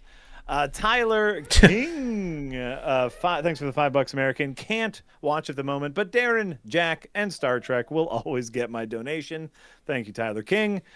Krashnikov, thank you for the 20 sec, who says Riker, a sexual Tyrannosaurus. Look at the way that man sits. That is a man who has some very, I mean, it is because he's tall, but I also reckon there's something happening in the groin. The Riker maneuver. Yeah. Which I like so many funny things about the way that they kind of moved and sat themselves and blocked the scenes in Star Trek: The Next Generation was just because the costumes were weird and like they would bunch up funny, right? And so they're like Riker. I want to say Jonathan Frakes has talked about this. He's like, "Oh, I only did the Riker maneuver because if I sat down normally, my uniform would look weird." So. Didn't it give them back trouble, if I'm remembering correctly? Like, they had to change them in the third season because it gave the crew back trouble. And there's the famous story about, like, Jerry Ryan. Have you heard about the Jerry Ryan stuff? Oh, no. Okay, Jerry Ryan keeps changing her costume during the 4th season of Voyager. The reason for that is that she fainted twice on set, and at one stage they had to have a nurse on set to give her oxygen in that uniform, in that costume. Because it was so form-fitting? Because it was so tight, yeah. Ugh. And, yeah. It was so difficult to literally breathe in that. Of course. Where they're like, we got to get the hot robot lady hotter. That's my. Yeah, it is a. Like, even in universe on Voyager, it's a bit weird that the EMH is like, look at the work that I did on her. Like, if I was Janeway and like we just done reconstructive plastic surgery on a Borg drone and the doctor was like, yowza, I'd be like, okay, you are not spending any time with her unsupervised. Yeah. She has the mind of a child. Like that is one of the weird things about that season is that like she has the mind of a 6-year-old, but looks like is presented like that. But looks like Jerry Ryan, right? Exactly. Yeah. Like with the Neelix stuff, like the Neelix stuff in the first couple of seasons is also weird because he has a 2-year-old girlfriend and he's like, I'm gonna hit that so hard, and you're like, what? I mean, first of all, just a lot of like Kess in general was like, what the hell are you doing with this character? But that's a lot of Voyager in general. Is what the hell are you doing with this character? And then like Neelix after like dating a 4-year-old, when the 4-year-old leaves, he starts becoming like the godfather to the only child on the ship. I feel like somebody on Voyager should have been raising some questions about what was going on there. Sorry. No, this is still all Star Trek? Oh yeah, this is all Star Trek. Star Trek is a very interesting show.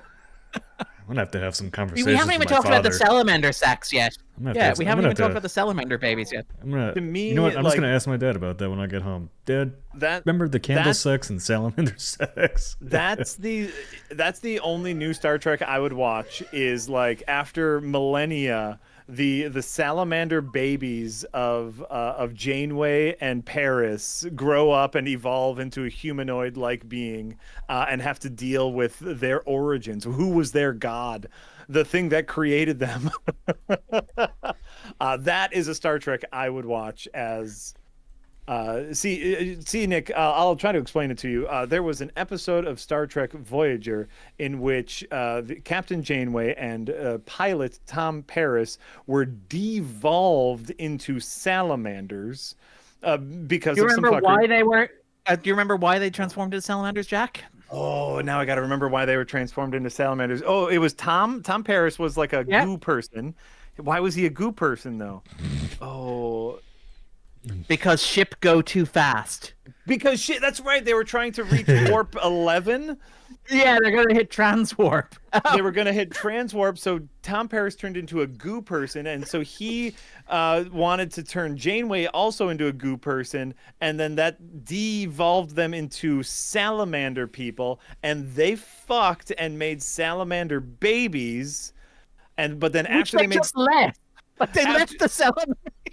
After they made salamander babies, the crew found them, brought them back to the ship, and re-evolved them back into humans. But those salamander babies still exist. That's the only Star Trek I would watch is, a millennia later, the salamander children have re-evolved into some sort of humanoid-like creatures and are looking for their parents. Their parents of parents of parents of parents. And like Janeway and Paris never talked about that ever again. They made for good reason. She made like an eyebrow raising, like, we ain't talking about lizard fucking anymore at the end of that episode. it is. Keeper Day says, Nick, aren't you glad you brought these two on to inform me about Star Trek? I feel like I'm being deformed about Star Trek. We are giving you so much information. I only knew Star Trek as the sci-fi show for nerds, and now I'm like, this is a sci-fi show for weirdos. It's freaky. I have some upsetting information for you, Nick. Nerds are big weirdos. Oh, I know, and I work with them. I have a chosen profession.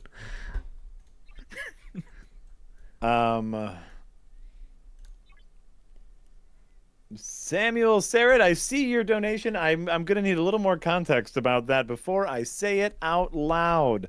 So I will look for you. This is the resurrection of the Doctor on Star Trek and Star Trek Discovery. Okay. Bring back a few Culper, I believe. Is it the bury your gaze thing? Yeah. Yeah. So basically, the context for that is that the character Culper was part of the first gay couple in Star Trek, along with the character Paul Stamets, who is named for the mycologist. He is played by Anthony Rapp. But basically, he was killed off. And the idea is that killing, that tendency in fiction to kill off your gay characters. Sure. And I accept that. My counterpoint to that would be that, like, one of the great things about the first season of Discovery is that there is literally only one straight white guy on the show, one straight white human guy on the show, and he is the villain of the piece. So if you are going to kill off any character on Star Trek Discovery, if any character is going to die on that show, they're going to be a woman, they're going to be gay, they're going to be non-white. Yes. And that is one of the challenges about, like, diversity, is the question of, does writing a diverse cast mean that you have to subject characters to drama, to the tension and the conflict that comes with drama? And look, I accept that argument. I think that's a perfectly valid argument. People feel the way they do about it. I personally accept that. I think that, like, with increased diversity means accepting a diversity of stories, and that diversity of stories means that these characters get to experience things that make some viewers uncomfortable, but I also accept that those viewers have different perspectives and they come with different expectations, and there's a weight of cultural and historical context. So I completely understand that. But for me, dramatically, that did not work. But again, just me. It's just me. Well, and it was tough. The tough thing about that one is it was so, if I remember correctly, like, they were also the only people with any sort of happy relationship, and so you just knew from the get-go, like, oh, if drama happens, one of them's gonna die. The happy relationship is what, and so, like, to me it was just so obvious. Like, I wouldn't even call that, like, the killing your gaze trope, which is what you wrote, which is not a trope I had heard of before, which is why I was hesitant to say it. But so thank you, Darren, for explaining that. Bury your gaze, I think, is the term that is preferred in terms of, but yeah, kill your gaze, bury your gaze. Yeah, sure, and it's a fair. Oh no, and like, that's if that's a known trope, then that's great. Like, but to me, yes, it was more eye rolling and like, oh, of course, the one happy couple is going to have this drama, which was the start of the end of my liking of Discovery. Let's see here. We are at Fat Koch again. Thank you for the 10 American dollar. You like. I'm realizing that was a weird segue. I like that you pronounce it like a Klingon name, though. I do appreciate it. Fat Koch. The NTG episode where Riker gets stuck on an alien planet in a hospital and he's trying to escape, but the only reason he doesn't escape is because he stops to bang an alien nurse that asked him to. Nice. That is the episode First Contact, not the movie First Contact. And if I'm not mistaken, I'm just Googling this to be clear. I think it is maybe Babe Newirth that he has the relationship with.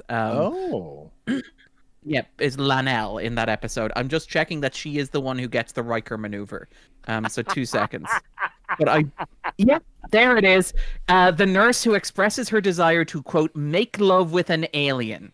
Riker accepts her offer, but the escape attempt fails because he is spotted. Maybe he could have been a bit quicker. That's all I'm saying.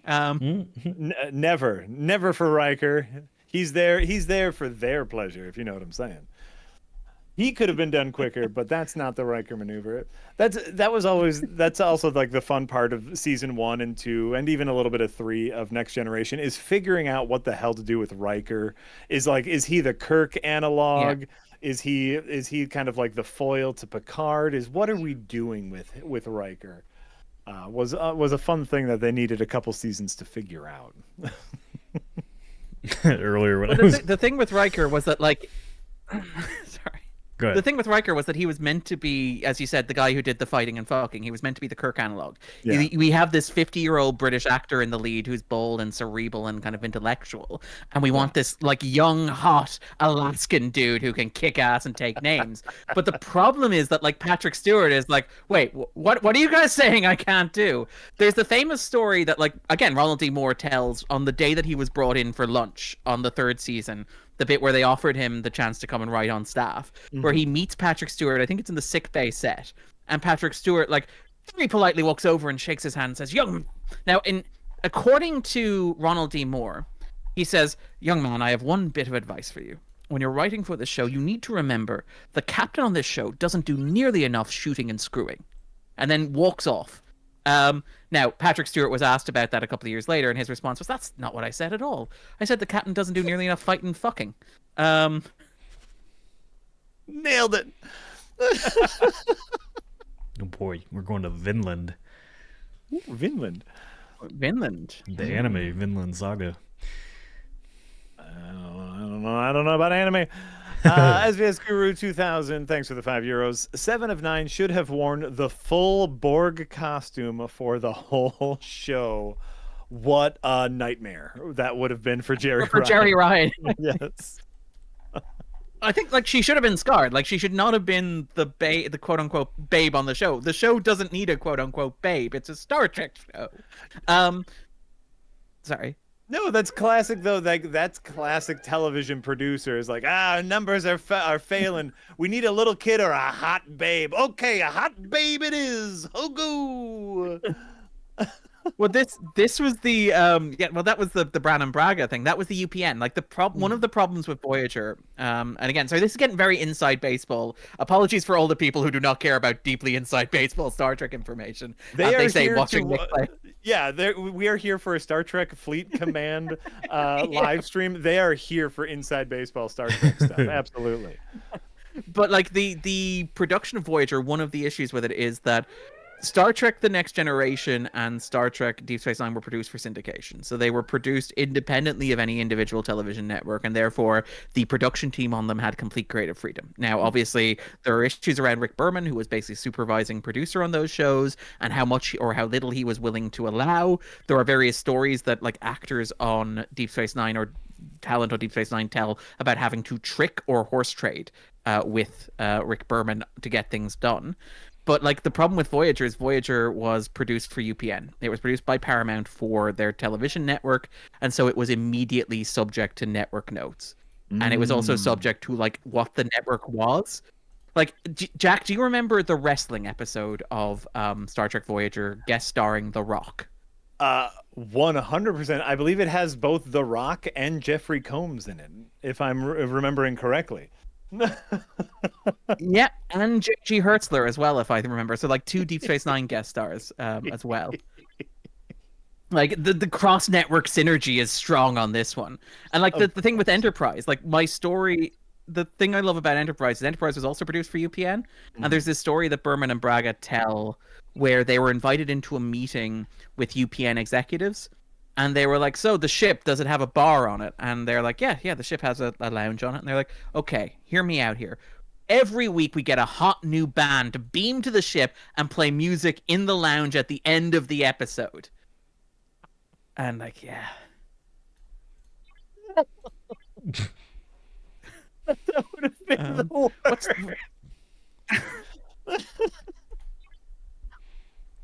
How are these people in charge of everything? They make such bad decisions. That's why. There's another story they tell about the episode Minefield, where like Minefield it's an episode from the second season of Enterprise. I think it's actually quite a good episode. I think the second season of Enterprise is one of the worst seasons of Star Trek ever made. I think Minefield is one of the better episodes in it. Okay. But there's there's the moment where Brannon Braga talks about like having to go to the network and pitch the story, and there's this new executive sitting in there who hasn't been in one of these meetings before, and so Braga lays out the story, and he's like, okay, so the basic pitch of the episode is there's a mine, it's on the hull of the ship, one of the characters gets pinned on it, and we spend like 40 minutes in this really intense live wire bomb disposal situation. It's gonna be very tense, gonna be very like submarine warfare. It's gonna be very exciting and very visceral. Here's what's gonna happen. We're gonna have some Romulans involved and all this sort of stuff. And he goes on, he pitches the episode for a full 10 minutes, and at the end he goes, so do you guys have any questions? And the new executive very timidly raises his hand and goes, he just looks at the notes that he's taken, and he looks back up and he goes, what's a hull?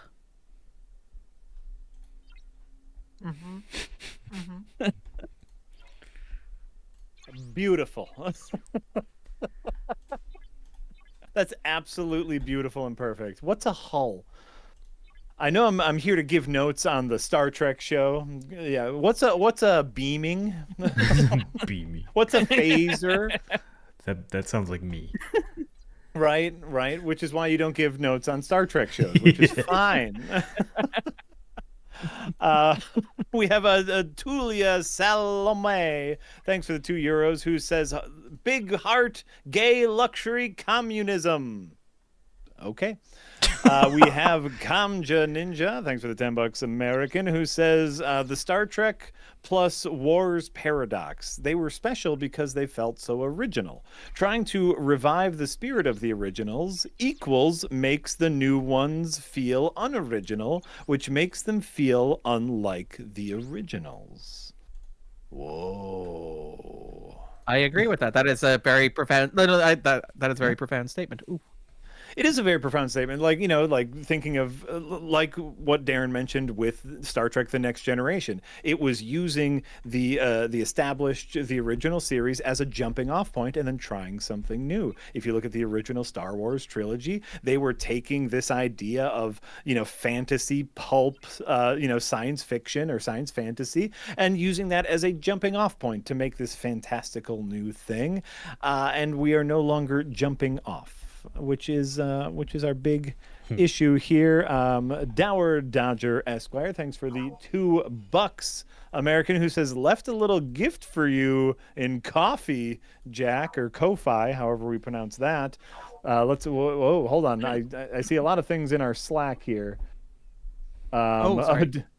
That's all right. Dower Dodger left us some Ko-Fi support.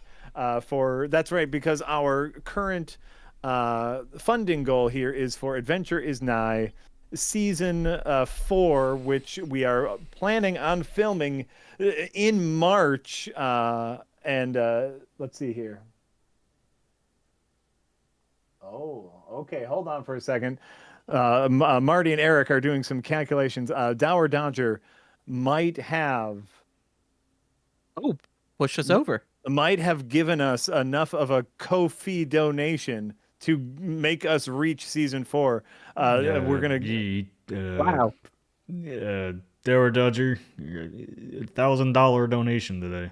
Whoa! Holy fucking fuck, Dower Dodger! That does push us over, yes. So that pushes us to the official funding goal of Adventure is Nigh season 4. Dower, salute to you, Dower Dodger. We need to get him one of those bootleg shirts. Dower Dodger, you talk to one of us in a Discord. I got some bootleg Second Wind shirts that I made for all of us employees, but I got a couple extra, if you know what I'm saying. Thank you, Dower Dodger. We really appreciate that. We have been having an immense amount of fun finishing up season 3, getting back into the swing of things. I've recorded some role play with some of the cast to resolve some of the stuff to get us to season 4. We are incredibly excited to keep this story going, all because of your support, all of your wonderful support. Dower Dodger, you get us over the mark, and all we had to do was talk a little Star Trek, and it make it happen. Storm Templar asks it in person again. Yes, that's the reason we needed extra funding, because we started funding back at Escapist, and Yahtzee's going to cover the money that we raised from that. But now that we are completely independent, we had to cover everything on our own, including travel costs, housing, food, fees, all kinds of stuff. Yeah, we are all getting together. Season 4 will be in person at the table again, which we are very excited about. It would be really hard to go back. We're still going to the plan going forward for Adventures Now. Sorry to stop talking about Star Trek and start talking about Dungeons. We're actually talking about stuff that is fun, but go for it. Yeah, I like that. We're talking about something less nerdy. We are actually talking about something less nerdy, chat. Yeah, we're gonna go into Dungeons and Dragons talk instead of Star Trek talk. The plan going forward is for side quests. We're gonna keep playing online just because it's significantly faster and easier to produce. But for the main seasons, attempt to get together in person because it's much more fun and playful. I just got done editing episode 10, which has a sequence in it. Episode 10 of season 3 has a sequence in it that we literally could not do if we were online. It would be physically impossible for us to do. There was a bit of role play in there that would have been impossible online. So very, very excited that that's all going to happen. Beatmaster asks if they're still going to be released on Blu-ray. They are. We have to redo the covers because they have old logos on them. So we have like a bunch of old signed covers that we can't use now, or we'll just give away at some point. Nick, in my office, I am looking at a stack show of them Blu-ray the covers. show them the covers. I don't think they've even seen the covers. Okay, hold on for a second. Hold on.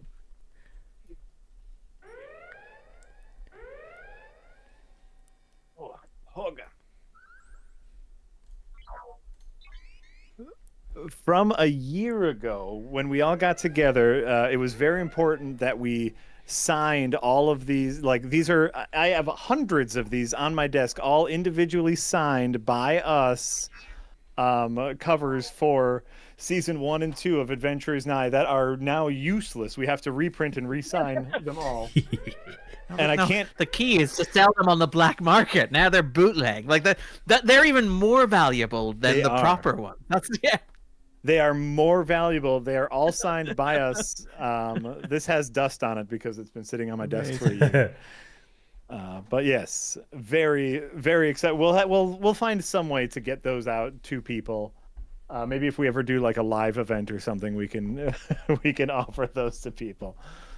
But yes, so very, very exciting that we reached that funding goal whilst playing Star Trek Fleet Command and talking about Star Trek, our favorite, our least favorite, the complex history of this show that has seen the complex and sexy history. As it turns out, uncomfortably sexual history that's the video title for your backdrop. The sexy, uncomfortable history of Star Trek. Right. I feel like that might attract the wrong kind of YouTube. That will attract the perfect kind of YouTube results. You'll destroy people's algorithms for weeks. Lots of alien porn, right? No, that'll be right after. What's happening here? So many people here. Right after Darren and I have our discussion about how the more floppy dong is in your piece of media, the higher brow it is. That's what I've found. After watching Blue Eye Samurai, something I realized is like the more unsexual nudity your piece of media has in it, probably the better it's going to be. Somebody had to put a lot of time into the floppy dongs in that show. A lot of floppy dongs in surprising amount of floppy dongs. Yes, I was not necessarily prepared for the amount of stark nudity. It's not good you didn't watch with your kids. I was. Oh no! Going to. The original plan was to, because I heard such good things, and my youngest is really into anime, and I was like, oh, this is something we could watch together. And he was like, no, that looks boring. And I was like, okay, I guess I'll watch it, and I'll tell you if it's cool. And episode 1, just dongs everywhere. It's like, okay, yeah, maybe a good idea we didn't watch this together. It reminds me when I was growing up. I what was it? Brokeback Mountain. Didn't know exactly what it was. Rented it, and then my parents started watching. They're like, "Yeah, you gotta leave the room now." I was like, "What?" My story about Brokeback Mountain is, and it's a lovely story, but it's my every year for Christmas, the family goes to see something together in the cinema. It's a nice activity, and it's generally like it's an Avatar movie. It used to be a Star Wars movie. At one stage, we went and did like the Quentin Tarantino movies. The Django Unchained came out at Christmas. Wolf of Wall Street, great Christmas movie for the entire family. But we went to see Brokeback Mountain, and I love this because it was my aunt's idea. Because her logic was, and it's flawless logic, little gender essentialist, but flawless. For the women, it's a romance, and women in the family, they love their romance stories. Yeah. For the guys, it's a cowboy movie, so it brings those two elements together. So she was like, this will be the perfect family cinema trip. And I'm sitting next to my gran, who at this stage is like 73 years old, and if you've seen Brokeback Mountain, it's not extremely graphic, but there are moments. There's a moment that happens quite forcefully during the first scene in which the characters physically express their affection for one another, where one of them literally grabs the other one and starts going about his business. And I'm sitting in the cinema in deathly silence next to my 77-year-old gran, and there's grunting on screen, and she leans over to me and she whispers, "Oh, so that's why John Wayne walked that way."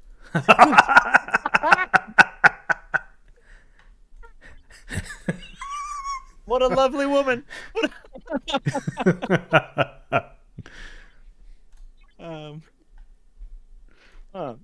Well, God, beautiful, right? No, but like that's my thesis statement for Floppy Dong is high art is like I would like to name for you a couple pieces of media that contain Floppy Dong. Blue Eye Samurai, a lot of Floppy Dong, right? A fairly some great television with a questionable ending as far as I'm concerned. The Suicide Squad, Floppy Dong, fantastic movie. Eastern Promises. Wait, there is The Suicide Squad, not Suicide Squad. The Suicide Squad. James Gunn's is. I mean, we don't know about what's in the air cut. The air cut may have full-on Floppy Dong. Right. We don't know, and probably never will know. But the Suicide Squad. There's Dong in the bad cut, not the gun cut. No, the gun. There is the gun cut. There is. The gun. I don't remember this. Yeah. There's Floppy Dong in it. I don't remember that. Eastern Promises, which features a fully nude fight sequence with Viggo Mortensen, a ton of Floppy another Dong. Mooney family Christmas classic, yes.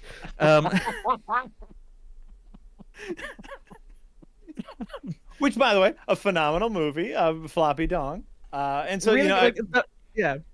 The other one is A History of Violence. Is like Mortensen has two of those movies, which are like inappropriately horny and violent.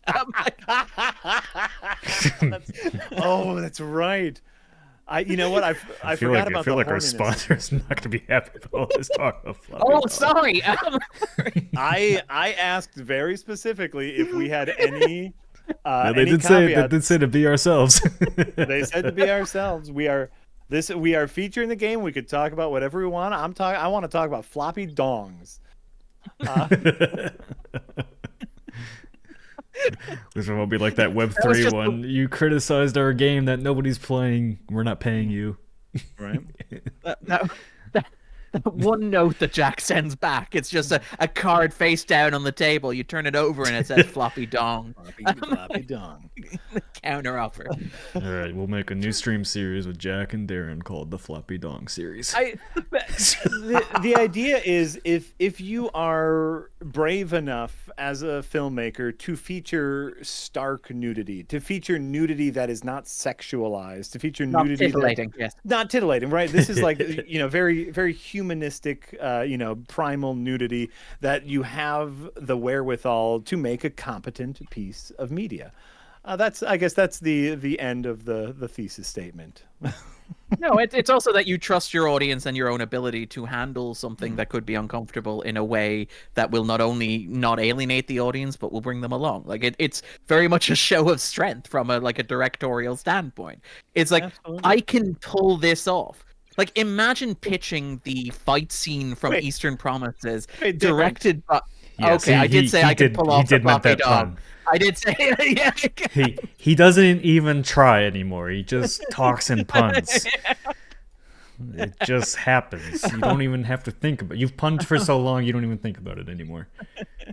Yeah, it was malice of foreskin. But anyway, the thing I would say is that, like, yeah, it's directorial confidence. It's basically, look at what I can do. And it's like, I can do this, and like, it would look silly or stupid. It would turn into an internet joke if it goes wrong. Mm-hmm. It is the thing that, like, audiences will laugh if they feel uncomfortable, if they don't trust me.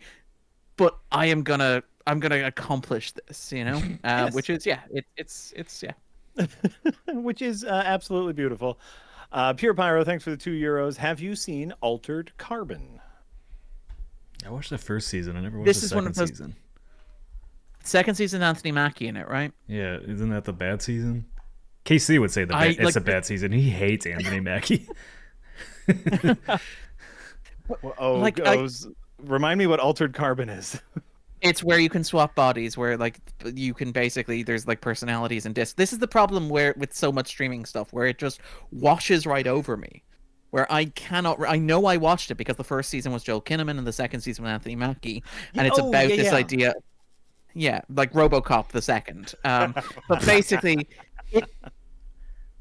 I cannot remember anything about it except there were some shots in like a space garden. There was like a garden up in the sky that was like, look at upper class people living literally above the working class. And it's like, that is the only thing that there was a hotel.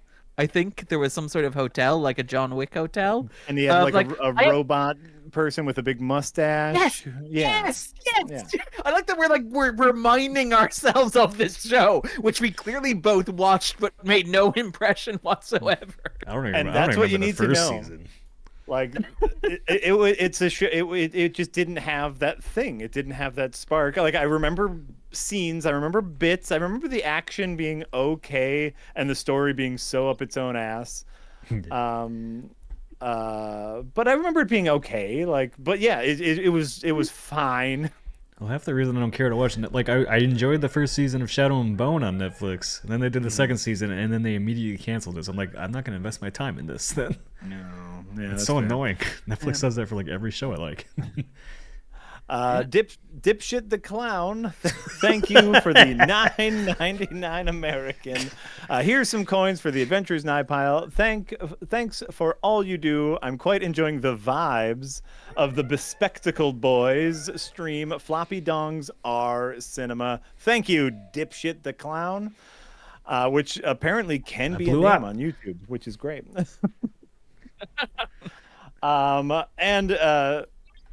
Eric reminding us that this is a sponsored stream for Star Trek Fleet Command. So Nick, with the 5 minutes we have left in the stream, tell us about the game. Tell us like what your thoughts are on the game, as we spent the last hour and 55 minutes talking about dongs and Star Trek. Yeah, it's like I said, it's a mobile game ported to PC, so it's got all the usual mobile stuff you expect in it. I haven't had a reason to spend any money yet, so that's a positive on its side. But essentially, I'm basically going around systems, completing missions, upgrading my ship, trying to unlock a new ship so I get a bigger ship. I can build a fleet so I can send them out on missions on their own to go collect resources for me. And I think eventually there's I just saw when I clicked a little bit ago, there's PvP, so when I get to level 10, that's kind of, I think, when you get more into the alliance stuff where there's clearly battles going on here as they vie for control over different sections of the map and all that. So looks like a little bit of a grind to get there, but I can definitely see like who are the purple ones? Are they the Hydra? Is it like when I was a kid I used to play Star Trek Starfleet Command, and I'm guessing it's loosely based on this. But so are the purple ones the Hydra and the gold ones the Gorn? Like, what are those factions? I know the Romulans, the Klingons, the Federation. I'm assuming so, because I don't know who that is. Oh, okay. All right. Sorry. Yeah, but it looks like you can I think this kind of reminds me a little bit of like Clash of Clans, where you join like a alliance, and then eventually there'll be a big assault on one of the sectors and all that. So I can definitely see like the appeal of jumping onto this every couple days to see where your stuff is. I know my friend I can't remember. My friend plays a mobile game. I can't remember what it's called, but it's a lot like this, where basically he partners up with people, or it's like a medieval game, and they partner up, and then eventually every week there's like a massive war that goes on. So. Oh, absolutely. No, and I can see, like, I think for some people who play these kind of like MMOs or whatnot, like the grind is kind of what they're interested in. That like, oh, like I'm working to upgrade my ship. Yeah. Yes, yeah. If I upgrade my ship, then I can do this in the big battle that's about to happen, and I can do this and this and this, and I'm working towards this kind of upgrade and this kind of character upgrade. And yeah, I think for a lot of people that's fun, and for all of the war game Trekkies out there, you know, it's this or it's Star Trek Catan, which is also pretty good. If you like, and clearly when we've gone into a system, there's a shit ton of people playing this. Yeah, so many ships. It's kind of scary. I went into one sector and I was like, oh god. I think also though that is incredibly important, because like a lot of these games are built for that late game PvP, and if there's nobody there, what's the point of playing, right? Yeah, it's just empty space. True Mandalorian says, God, I hate Very Catan. realistic, the most realistic Star Trek has ever been, where it's just 90% empty space. Sean Harriman says, but is it a month-long grind without money? Well, I mean, I think you can manage the grind. I went through, like, you know, you get those little gold tokens to speed things up. I went through them quick for the purpose of the stream. But if you're playing this and actually, you know, not streaming it for 2 hours, you just, you know, set these things and they have these timers over here, and, you know, you just keep playing while you're going do other missions and stuff. Main thing that I ran into was when I died, I ran out of those speed up tokens. So if you die, like, you gotta wait for your ship to repair. So I was like, I messaged him in the Discord chat. I was like, I died. I have to sit here for 5 minutes, but and then I luckily checked my rewards, and I was like, oh, I have a speed up timer. Thank God. So, Jack and Darren are talking about salamander sex. yes. That's where I noticed the timers. Is the longer that the timer was going on, the longer the conversation was about salamander sex. I didn't notice you were at warp for a very long time. Yeah, I'm like, this conversation, this is my radio station as I go through a warp. You're welcome, Nick. Quinance has been playing for a couple years. Definitely can be played without buying anything. Just a bit slow going, as always, with these types of games. Yeah, that's mobile games for you. There's, you know, while you're sitting in the doctor's office waiting for your colonoscopy, you know, you count down the timer until you get your butt checked. And at our age, that's incredibly important. Let's be honest. Yeah. And high fiber diet. I mean, look, it's when you promised it was a whole other world of excitement, Nick, I didn't know this was quite what you had in mind. You know what? Strange New Worlds makes a lot more sense as a title now. All right. Well, as we wrap up here, a couple last minute donations. Max KO gifted 5 Second Wind memberships over on YouTube. We appreciate that, Max KO. Thank you for that support. Some people got some free memberships, which is very, very nice. Ryu Azuka, thank you. Ryu Azuku, thank you for the $5 American, who says, Jack, before you go, think there'd ever be an RLM Second Wind crossover?